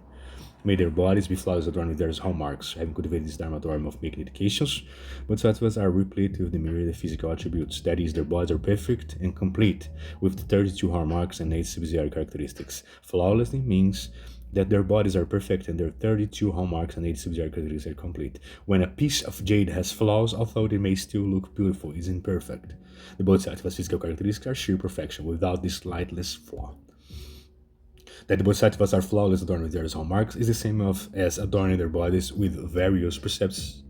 Adorning their bodies with various precepts is the same as practicing all forms of goodness. That is, upholding the precepts as purely and as an immaculate piece of jade. As it is says in the Analects, a blemish on pure jade can be polished off. A blemish in one's speech is irredeemable. That's it, just a small reading, page 115. Page 100. The Flower Dormant Sutra of Avatamsaka. Sutra. Bodhisattvas, Mahasattvas are also like this. They have great merit and virtue with minds vast and deep, contemplating with all proper mindfulness. They never retreat for the sake of realizing ultimate merit and wisdom. They aspire to supreme Dharma. As the light of Dharma universally illuminates all principles, Bodhisattvas attain the wisdom and self-mastery of all Dharma roots. They constantly cultivate wholesome Dharmas for the sake of benefiting living beings without having any thoughts of abandoning them. Bodhisattvas, Mahasattvas are also like this. Bodhisattvas, Mahasattvas are also like the sun. They do not disappear just because they are obstructions. Bodhisattvas who cultivate the Bodhisattva path do not stop cultivating just because living beings obstruct them. Regardless of any kind of difficulties or obstructions they encounter, they continue to cultivate the Bodhisattva path as usual. They have great merit and virtue with minds vast and deep. Bodhisattvas' minds are as deep as the great ocean. They are like the sun, which universally illuminates the myriad things, contemplating all with proper mindfulness. They never retreat. Bodhisattvas never retreat or give it into any hardship or difficulty. Why not? For the sake of realizing ultimate merit and wisdom, they aspire to supreme Dharma. They resolve to cultivate and uphold the various kinds of supreme Dharma doors mentioned earlier. As the light of Dharma universally illuminates all principles, Bodhisattvas attain the wisdom and self-mastery to all Dharma doors.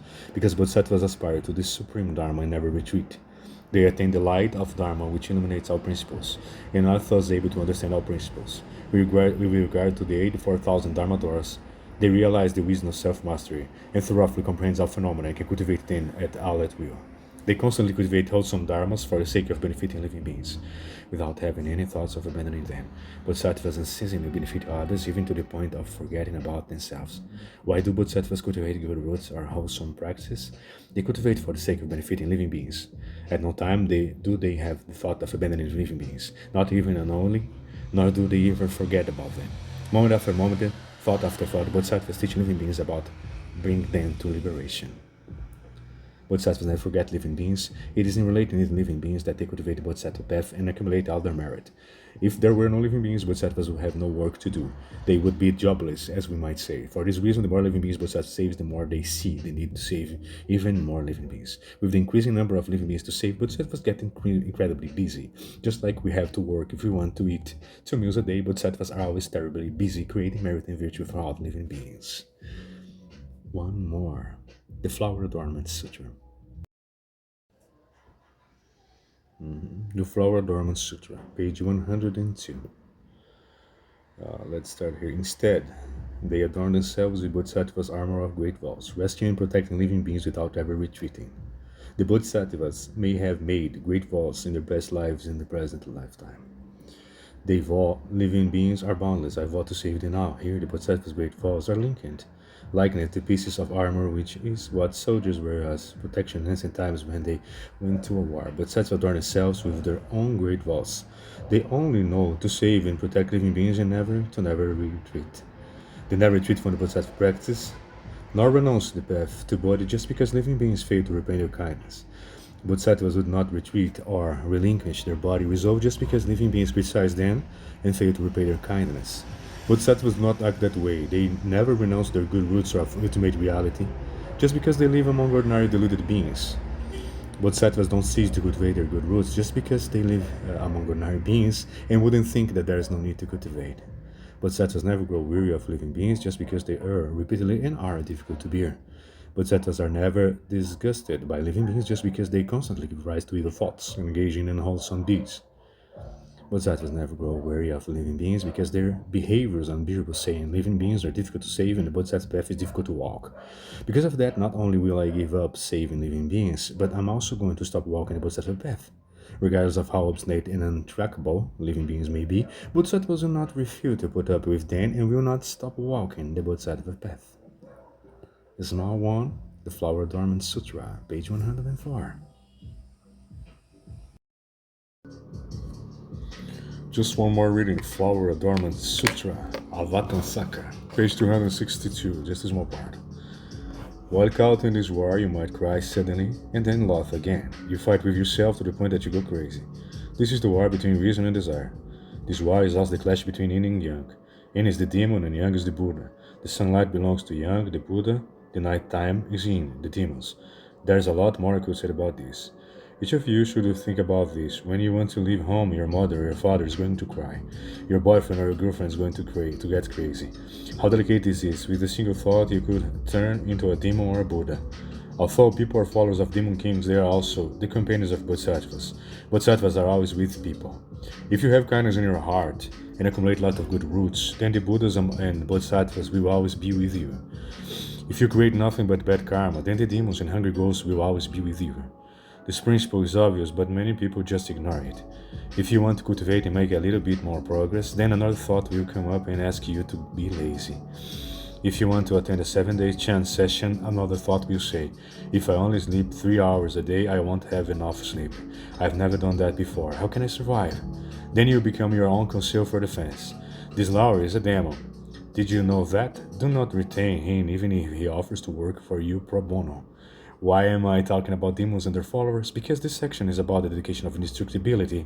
If we want to make indestructibility dedications and create indestructibility roots, we have to destroy all the demons, kings, and their retinues. Disciples of the Buddha, this is Bodhisattva Mahasattva's second dedication of indestructibility. That's it. One more. The Flower Dormant Sutra, page 257. In this way, Bodhisattvas Mahasattvas make dedications with their good roots in order to save all living beings, perpetuating the Buddha's lineage forever, leaving demonic influences behind. They know neither bounds nor limits to omniscient wisdom. Never renouncing their fifth aspiration, they leave worldly states behind and severe all defilements.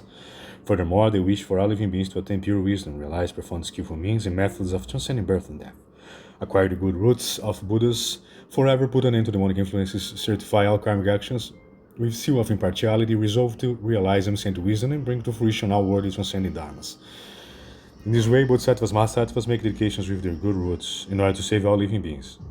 With the good roots derived from the cultivation of the 6 paramitas and the mere practice, Bodhisattvas Mahasattvas apply the various skillful dharmadors mentioned earlier to make dedication to all living beings, to attainment of the body, and to realization of ultimate reality. For the sake of all living beings, Bodhisattvas bring forth their body resolve and walk the Bodhisattva path.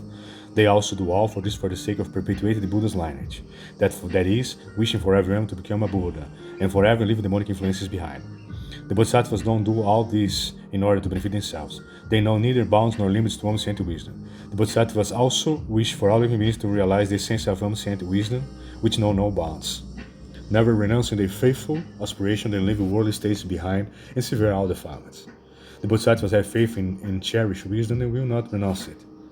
Leaving worldly states behind, they cut off the 5 desires, the 6 sense faculties, and the 6 sense objects. After severing all defilements, they bring to perfection everything that is pure. Bodhisattvas who cultivate the dedication of indestructibility forever depart from all demonic influences and worldly defilements. Furthermore, they wish for all living beings to attain pure wisdom. It's not the original intention that Bodhisattvas realize wisdom for themselves. They wish for all living beings to realize wisdom as well. That with having unfolded and attained wisdom itself, they wish for all living beings to also attain wisdom. Bodhisattvas are constantly there with living beings, whether they are walking, standing, sitting, or lying down. Hence, the Bodhisattvas are able to realize profound, skillful means and methods of transcending birth and death.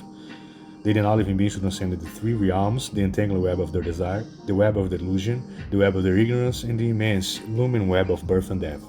So these are called methods of transcending birth and death. What kind of methods are these? How can you transcend birth and death and realize body? These methods teach you to break free from your ignorance, your afflictions, and the root of your birth and death desire. If you can purify your desire and remain unmoved at all times, you will acquire the good roots of Buddhas, become a Buddha, and forever put an end to demonic influences. However, we humans have a kinship with the demon of this world. Whatever we do, we are interwoven with demonic karma, as though we were in a web all tangled up with another. With a single false thought, you create demonic karma. With a single thought of true mind, you realize the fruition of body. Having left the home life, you have transcended demonic karma and forever put an end to all demonic influences. You must transcend the 3 realms. As long as you remain the 3 realms, remain the retinue of the demon kings and continue to interact with them. Having severed all demonic ties, Bodhisattvas certify all karmic actions with the seal of impartiality. With the dual seal of impartiality, they regard all the phenomena equally, directing all wholesome and unwholesome karma toward the realization of body. Bodhisattva resolved to realize omniscient wisdom and bring to fruition all worthy transcendent dharma. Resolve means you must take action. If you don't, then you won't realize omniscient wisdom. Omniscient wisdom always illuminates things. Whatever kind of ignorance arises, omniscient wisdom instantly shines through and dispels it. What's meant by the rise of ignorance? It means that you give rise to affliction. When you give rise to affliction, you become unhappy. That's the rise of ignorance. When ignorance arises, you have to use the sword of wisdom to cut off the armor of ignorance. Once you conquer the armor of ignorance, you bring fruition our word transcending dharma. If you can sever ignorance with the sword of wisdom, you won't be able to realize our word transcending dharma. I think when I said now that we humans are followers of demon kings, that quite a few people took exception. I think so, but I'm not sure, I don't know, so I want to ask, is there anyone who objects to my saying that humans are followers of demon kings? Does anyone have a problem with this? Why do I say that humans are followers of demon kings? Think about it. You want to pay respects to the Buddhas, but then a thought says, don't go, that's the demon. You want to bow to the Buddhas, but then a thought says, how embarrassing, that's the demon. You want to cultivate very diligently, but then a thought says, don't be stupid, cultivate. Don't you see that person at the Gold Mountain Monastery, who eats only a meal a day, starving himself to death? But you don't see him become a Buddha, do you? That's the demon. The demon is the one who persuades you in this way, telling you to retreat, telling you not to take a loss, telling you to enjoy more and suffer less. That's the demon, but when you are really suffering, the demon will be laughing and clapping, laughing and clapping. That's why I say that humans are followers of demons. Just a small reading, the Flower of Dharma Sutra. The wonderful Dharma Lotus Sutra, new edition, page 6, location 6 and 2. Later on the same day, the Buddha taught Dharma flower and brought joy to the assembly. He announced the multitudes and gods and people the meaning of the ultimate reality of all phenomena. He has already been expounded for all of you at midnight tonight. I shall enter Nirvana. You should advance wholeheartedly with vigor and avoid self-indulgence and laxity, for Buddhas are indeed difficult to meet, encountered but once in 100 million eons. The disciples of the order honor the one. Hearing that the Buddha would enter Nirvana, were each filled with grief and anguish, they thought, how soon the Buddhas realized Nirvana, the sage Lord King of the Dharma, then conferred limited multitude, saying, after I pass into Nirvana, none of you should worry or fear. For Bodhisattva, treasure of virtue, has thoroughly penetrated the ultimate reality of free of fault flows. He will become the next Buddha, known by the name of pure body. He too will save countless beings. That night the Buddha passed into Nirvana, as a fire dies once its fuel has been consumed. His sarira were a person undisturbed, and countless stupas built to enshrine them. Bhikshus and bhikshunis in numbers like the Ganges sands redoubled their vigor and advanced, and their quest for the surpassed path. Dharma Master Wondrous Light reverently upheld the Buddha's Dharma treasure, and for roughly 80 small eons widely propagated Dharma Flower Sutra. Our late real souls, taught and guided by Wondrous Light and firmly committed to surpass the path, would surely meet with countless numbers of Buddhas. Having made offerings to these Buddhas and followed their examples of practicing the great path, they would become Buddhas one after another. Each in turn would predict his successor. The last of these, a god among all gods, was a Buddha known as Burning Lamp, a guiding master to all the immortals who liberated countless multitudes. The Dharma Master Wondrous Light has a disciple at the time who had a propensity toward laxness, and who was greedy for fame and wealth. Utterly seeking fame and wealth, he often visited the great clans, casting aside the teachings he had practiced and recited. He neglected, forgot, and failed to comprehend them, and these then were the reasons why he was given his name, Seeker of Fame. Yet he also did many good deeds, enabling him to meet innumerable Buddhas. He made offering to all Buddhas following them in practicing the great path and perfected 6 paramitas. Now he has met the Sakyanlaya. Later he will become a Buddha by the name of Maitreya, who will take across many living beings, their number beyond all count. After that Buddha had passed into Nirvana, the indolent one was you, and Dharma Master Wondrous Light was me, myself, now present here. I saw Buddha lamps shining with brightness, whose own light and auspicious signs were also like this. Thus I know the present Buddha is about to expound the Dharma Flower Sutra. The present signs are like the auspicious one in the past, which are the Buddha's skillful means. The Buddha now puts forth bright life to help reveal the meaning of ultimate reality. All of you should now understand, and with your own heart join your palms in anticipation. The Buddha will let fall the Dharma rain to satisfy all who seek the path. Should those who seek the 3 vehicles have questions or doubts, the Buddha will clear them away until none remain. Let's go on more. The Wonderful Dharma Lotus Sutra, new edition.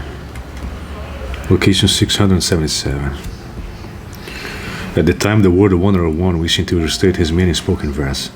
Infathomable are the heroes of this world, neither the gods of people in the worlds nor any class of living beings can understand the Buddhas. The Buddha's powers, fearlessness, liberation, various remedies, and the Buddha's other dharmas can be fathomed by no one. In the past, following countless Buddhas, I perfectly walked all the paths. That's profound, subtle, and wonderful dharmas are difficult to encounter and difficult to understand. Through countless coties of eons, I walked down these paths at the sight of awakening night and spiritual fruition, and fully knew and saw all these principles. The principles relating to the great results and consequences to the various natures and characteristics are such that only I and the Buddhas of the 10 directions can understand them. This Dharma cannot be explained. Words fail to express its meaning.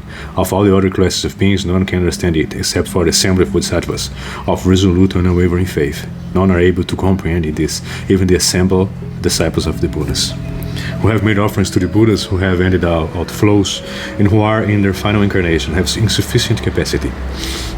Even if the world were filled with those like Sariputra, all seeking together to understand it, they still could not fathom the Buddha's wisdom.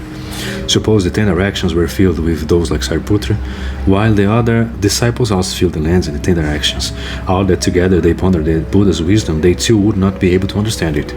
If particular Buddhas of keen wisdom, their outflows ended and their incarnation final, likewise filled the realms of the 10 directions, numbering as many as bamboos in a groove, put their minds together, reflecting upon the Buddha's ultimate wisdom. For countless coaches of eons, they would know it not await. Suppose bodhisattvas of a new resolve, having made offerings to countless Buddhas, understand the meaning of the Dharma and can expound the teachings with eloquence. Suppose they filled lands with 10 directions numerous as rice, hemp, bamboo, and reeds. If with their collective ingenuous wisdom they were to ponder it together throughout eons, as many as the Ganges sands, still they wouldn't comprehend the Buddha wisdom. Suppose bodhisattvas will remain steadfast, numerous as grains of sand in the Ganges, make concerted efforts to understand, they too could not comprehend it.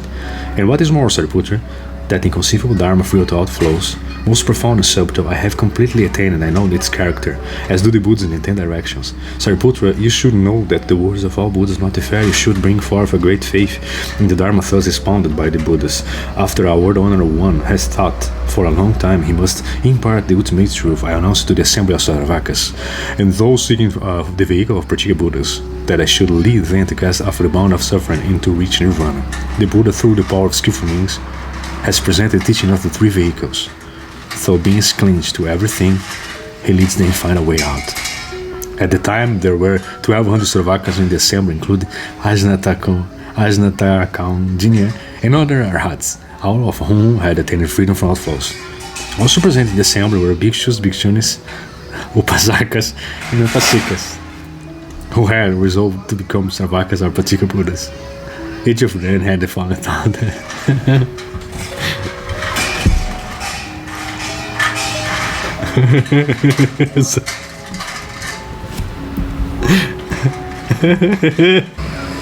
Let's continue here it is. Also present in the assembly were bhikshus, bhikshunis, upasakas, and upasikas, who had resolved to become Saravakas or particular Buddhas. Each of them had the following thought: why? Now does the world honorer one earnestly praise the user skillful means, saying, the Dharma that Buddha realizes is extremely profound and difficult to understand. The purport of what he says is difficult to fathom, such that none of Saravakas or particular can grasp it. The Buddha has previously taught but one principle of liberation and have already attained this Dharma and arrived at Nirvana. Now I do not understand his intention. At that time, Sariputra, knowing the doubts in the minds for a whole assembly, and without himself completely understanding either, said to the Buddha, warrior on, for what reason have you earnestly praised the Buddhas for most skillful means, that exceptionally profound, subtle, and wonderful Dharma? That's difficult to understand. In the past, I have never heard a Buddha speak in such a way. Those of the fourfold assembly now have doubts. I sincerely hope that the Word One will expand on this subject. Why has the Word One earnestly praised the self and profound, subtle, and wonderful Dharma that is difficult to understand? Just one more, right. At the time, Sariputra wished to recite his meaning, spoken verse.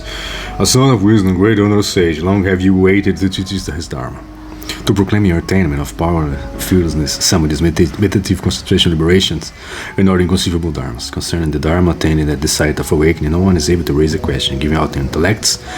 It is hard to fathom, and none of us can ask about it. So, you teach unasked, praising both the path you have walked, and the wisdom, subtle, and superb, attained out by all Buddhas. Their hearts free of all flaws, and those who seek nirvana have not fallen into a web of doubt. Why has the Buddha said this? So that's it, just a small reading right now.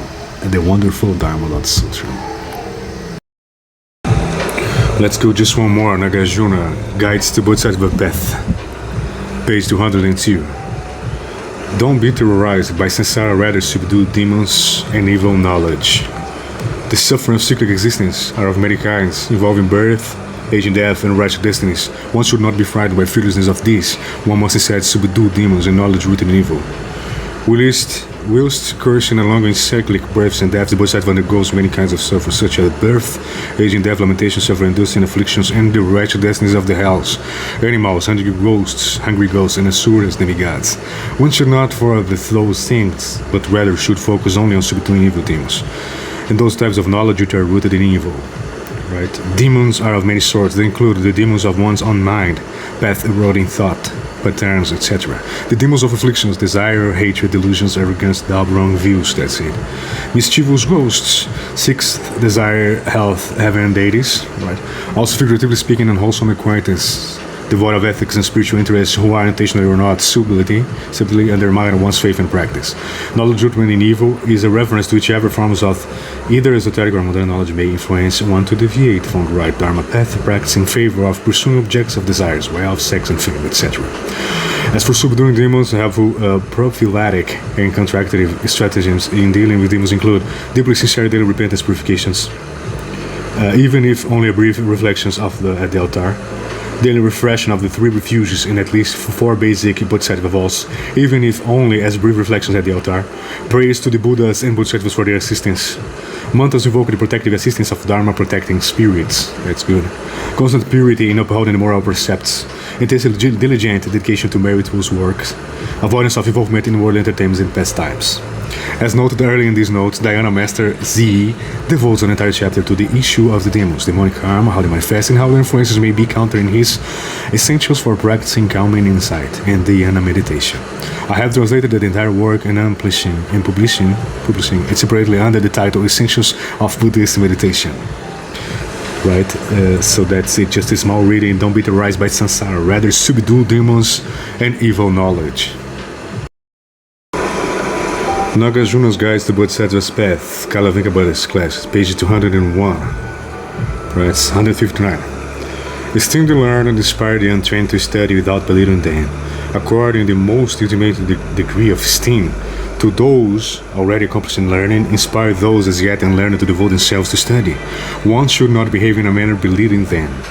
Right. By those already accomplished in learning, Nagarjuna would not be referring to those solely in command of a seer of Dharma facts. Rather, he would intend to reference those whose wisdom and practice of the path have become well developed through a wide-ranging study and integration of Dharma teachings. His life aim, beginning students of Dharma tends to beget future life negative karmic consequences such as wittedness, inability to conquer right Dharma, inability to find and recognize a genuinely good guru, low social station, and being constantly mocked by others. Right? Revere virtue. 160. Revere virtue, inspire purity, draw close to the wise, promote wisdom in fools. Revere those perfect in observance of the moral precepts, and influence those who break precepts to take on the precepts. Draw close to those perfect in wisdom, influence those who act foolish to abide in wisdom. Press palms together and revere those perfect in observing the precepts, praising the karmic merit inherent in moral virtue. Omitting those who break precepts, inspire them to take on the precepts, describe the retributions for breaking precepts.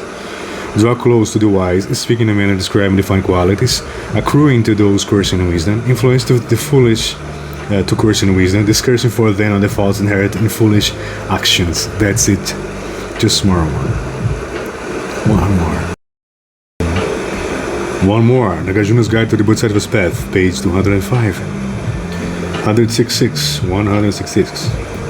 Beholding Bodhisattva Kyano is the foremost Dharma offering.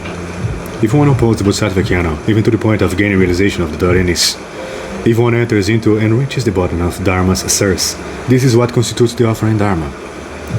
If one is to conform in this to the Bodhisattva Kyano, one should contemplate the following ideas from the Vimalakirti Sutra.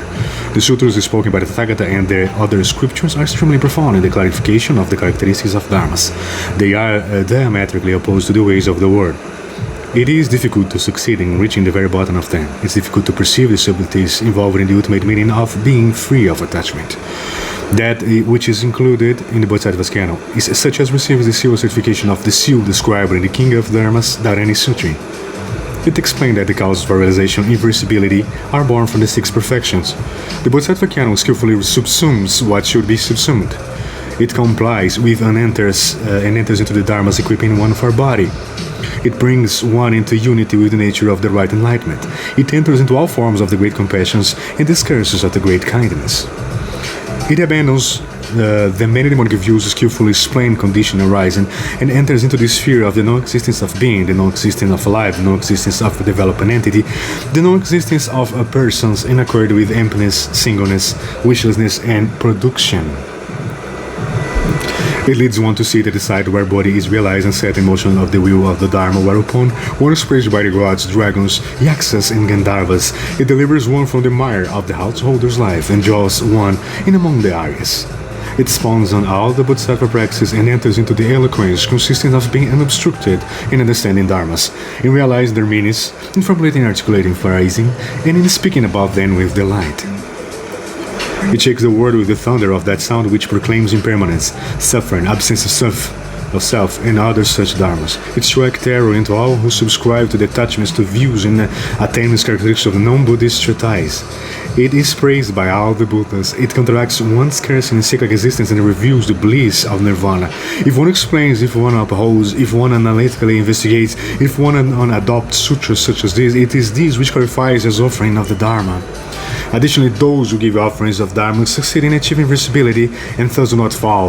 This is on account of the Dharanis, which follow along with them from life to life, guiding them in the practice. In those profound dharmas which correspond to emptiness, singlessness, wishlessness, and non-production, one enters and reaches to the very bottom where one remains unmoving and free of doubts. It is this which qualifies as the offering of Dharma of the most supreme meaning. Bhikshu, Vasitva, long passage which I have enclosed in quotes, consisting of all but the last paragraph immediately above, is paraphrase of Medicine King Buddha in the Dharma Offerings chapter of the Vilamakirti Sutra. That's it, just one more reading. 160 upholding the Bodhisattva canon is the foremost Dharma offering.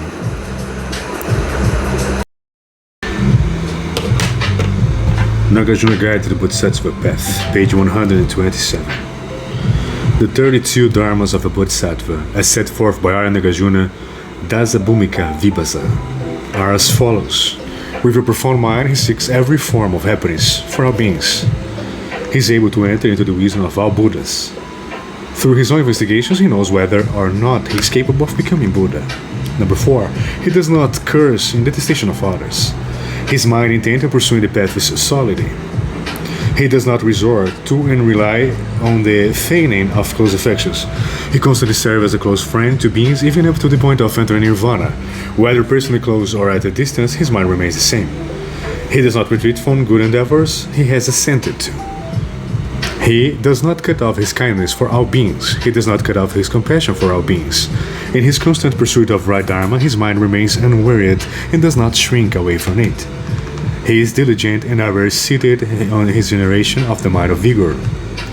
Number 14. He is possessed of extensive learning and is comprehending of concept. He is constantly aware of his own faults. He does not deride others for their shortcomings. In all the matters he observes or hears, he remains constant in his cultivation of the body-mind. In giving, he seeks no reward. His observance of the moral virtue precept is not done with a motivation to achieve rebirth in any particular place at all. He does not do so for the sake of such rebirth. He exercises patience toward all beings, remaining free of hatefulness or obstructiveness. He is able to diligently and vigorously cultivate the practice of all roots of goodness. He does not allow himself to take a celestial birth corresponding to all the formless samadhis. His wisdom is inclusive of skillful means. His skillful means are inclusive of the four means of attraction: giving pleasant words, giving pleasing words, beneficial actions, joy and endeavors. Number 25. He does not have two different capacities for kindness and sympathy for those who observe moral precepts and those who break moral precepts. He is single-minded and he is listening to the Dharma. He is single-minded when dwelling in Aranya, a secluded meditation retreat. He does not find pleasure in any of the many different varying sorts of worldly circumstances. He does not covet or retrain any attachment for the small vehicle. He perceives that the benefit brought about the great vehicle is great in fact. He departs far from bad spiritual friends, bad gurus. He draws close to good spiritual friends and good gurus. That's it, the 32 Dharmas of Bodhisattva by the Arya Nagarjuna. Thanks for your attention. Page 127. Just one more reading. Nagarjuna Guides to Bodhisattva Path. Page 127. The 32 Dharmas of Bodhisattva, as set forth by Arya Nagarjuna, Dasabhumika Vibhasa, are as follows. Number 1. With a profound mind, he seeks every form of happiness for all beings. He is able to enter into the wisdom of other Buddhas. Through his own investigation, he knows whether or not he is capable of becoming a Buddha. He does not curse in the detestation of others. His mind intent on pursuing the path is solid. He does not resort to and rely on the thing of close affections. He constantly serves as a close friend to beings, even up to the point of entering nirvana. Whether personally close or at distance, his mind remains the same. He does not retreat from good endeavors he has ascended to. He does not cut off his kindness for all beings. He does not cut off his compassion for all beings. In his constant pursuit of a right dharma, his mind remains unwearied and does not shrink away from it. He is diligent and never seated in his generation of the mind and vigor. He is possessed of extensive learning and his comprehending of concepts. He is constantly aware of his own faults. He does not deride others for their shortcomings. In all matters he observes and hears. He remains constant in his cultivation of the body and mind, and giving he seeks no reward. His observable moral virtue percept is not done with the motivation to achieve rebirth in any particular place at all. He does not do so for the sake of celestial rebirth. He exercises patience toward all beings, remaining free of hatefulness or obstructiveness. He is able to diligently and vigorously cultivate the practice of all good roots of goodness. He does not allow himself to take a celestial rebirth corresponding to the formulas of samadhi. His wisdom is inclusive of skillful means. His skillful means are inclusive of the four means of interaction: giving, pleasing words, beneficial actions, joint endeavors. Right? Giving, pleasing words, beneficial actions, and joint endeavors. He does not have two different capacities for kindness and sympathy for those who observe moral precepts and those who break moral precepts. He is a single-minded in his listening to the Dharma. He is single-minded when dwelling in Aranya, a secluded meditation retreat. He does not find pleasure in any of the many different and varying sorts of worldly circumstances. He does not covet or retain attachment for the small vehicle. He perceives that the benefit brought about by the great vehicle is in fact great. He departs from bad spiritual friends, bad gurus. He draws close to good spiritual friends, the good gurus. That's it. One more. 128. Nagarjuna's Guide to Bodhisattva's Path. Just one more reading, page 285, 282, the Flower Adornment Sutra. Although they completely purify every existence, they do so without making any differentiation, knowing that existence is without inherent nature. The Bodhisattvas bring joy and purity to all hearts. They are not attached to any one Buddha land. And such is the case for every Buddha land. Detaching themselves from all conditioned phenomena, they understand that their inherent nature abides nowhere. Perfecting the cultivation of omniscient wisdom in this way, they are thus adorned with unsurpassed wisdom, and thereby bring delight and joy to all Buddhas. Such is Bodhisattva's practice of dedication. The Bodhisattva, constantly mindful of all Buddhas, have unsurpassed wisdom and skillful means. They emulate the Buddha's freedom from attachment. May I accomplish such merit and virtue. Although they completely purify every existence, they do so without making any differentiation. The Bodhisattvas can purify every existence and remove all defilement, but they are not attached. Knowing that existence is without inherent nature, the Bodhisattvas bring joy and purity to all hearts. What is that? Because they know that all forms of existence are illusory. As it is said, everything that has characteristics is empty and illusory. If you can see all characteristics as being apart from characteristics, then you are seeing the Tathagata. Understanding this, Bodhisattvas enable all living beings to experience great joy and purity in their minds, purify their minds. Although the Bodhisattvas run throughout all the Buddha lands, they are not attached to or dependent upon them. They do not attach to or depend upon any own Buddha land. And such is the case for every Buddha land. They roam freely throughout all Buddha lands in 10 directions to teach living beings. But they are free of attachment and dependence. Detaching themselves from all conditioned phenomena, they understand that their inherent nature abides nowhere. Why are Bodhisattvas free of attachment? Because they detach themselves from conditioned phenomena and understand that their inherent nature abides nowhere. They realize that all phenomena are empty with nothing to rely upon. Perfecting the cultivation of omniscient wisdom, in this way they are thus adorned with unsurpassed wisdom. Being attached to both conditional and unconditional phenomena, bodhisattvas are able to perfect the cultivation of omniscient wisdom and then use this wisdom to adorn all Buddha lands. And they thereby bring the light to joy to all Buddhas, such as the bodhisattva's branch of dedication. Because bodhisattvas are free of attachment and at ease in whatever they do, all Buddhas experience great joy and certify them. This is the wholesome karma obtained by the bodhisattvas who practice the dedication of indestructibility. The bodhisattvas, being of great wisdom, are constantly mindful of all Buddhas. To be constantly mindful means to be single-minded in your contemplation. You don't have any other thoughts, you just think about the Buddhas. Since even bodhisattvas have to be mindful of Buddhas, how much the more should we living beings maintain a constant profound mindfulness of all Buddhas? Nevertheless, we fail to do so. What we do, we focus our attention instead. Children are told to study when they're young, although they don't know why. Nevertheless, they do as they were told to focus on their studies. As they grow older and understand more about human nature, their focus changes. What do they focus on instead? They learn about emotional love and set their minds on finding a boyfriend or girlfriend. After marriage, they shift their focus again. Some couples want children, some want sons, and others want daughters. These are the various things that living beings focus on. Bodhisattvas, however, focus single-mindedly on the Buddhas. This is what differentiates the thoughts of the Bodhisattvas from those of ordinary beings. Like the Buddhas, the Bodhisattvas have unsurpassed the wisdom and skillful means. They teach living beings with their skillful means and obstruct their eloquence and infinite wisdom. They, the Bodhisattvas who cultivate the education of indestructibility, emulate the Buddhas in every way, including the Buddha's freedom from attachment, total self-reliance, and independence. The Bodhisattvas proclaim may accomplish such merit and virtue as all Buddhas do. Even if we only have 1 minute, then we will lecture the sutras for 1 minute. It is extremely hot today, and some people may die from the heat today. Despite the extreme heat and the fact that we just returned from the valley, we will still hold the sutra lecture as usual. I'm very rigid in matters like this. If I decide to do something, I will not change my mind no matter what. Although we don't have much time, we will still hold this lecture. I will say as much as I can. So that's it. Just one more small reading. 285, the Flower Adornment Sutra.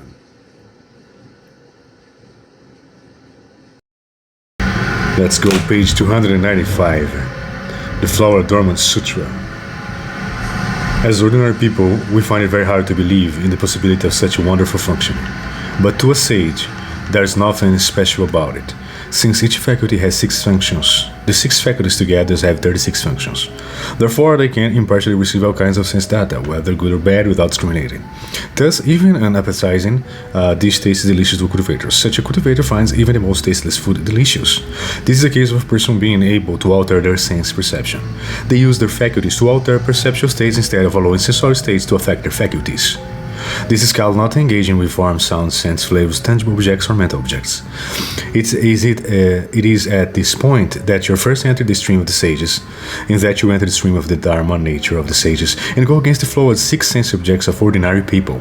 You attain inconceivable functions that realize and obstruct self-mastery with regard to the thusness of everything. While eating the same food, different people taste it differently. Looking at the same color, different people see it differently. Hearing the same sound, different people hear it differently. Therefore, there are various transformations in sounds, various transformations in forms, various transformations in scents, various transformations in flavors, various transformations in tangible objects, and various transformations in mental objects. Each and every phenomenon has its own inconceivable functions. Unfortunately, we have not attained such a calm, clear state of unobstructed self-mastery. Instead, we are muddled and confused, and so when we encounter forms, sounds, scents, flavors, tangible objects, or mental objects, we crave those that are pleasant and loathe those that are unpleasant. We are under the influence of the 6 sense objects. Bodhisattvas who cultivate the dedication equaling the dictations of all Buddhas, the dedication equaling the dedications of all Buddhas are not influenced by 6 faculties. The 6 sense objects are the 6 consciousness. That is why they do not give rise to the thoughts of like and dislike. They are free from both desire or aversion. As for us, why haven't we realized that interchangeable functioning of the 6 sense faculties? It's because we still have thoughts of like and dislike. We're still influenced by illusory states of perception. If you always uphold the percept and cultivate samadhi, you will activate your wisdom. Then the eyes see forms, but the mind is empty. Then ears hear mundane sounds, but the mind is not affected. Seeing yet not seeing, hearing yet not hearing, smelling yet not smelling, tasting yet not tasting, touching yet not touching, perceiving yet not perceiving. Everything is like this, in this inconceivable state. That's it, just one more reading, page 296.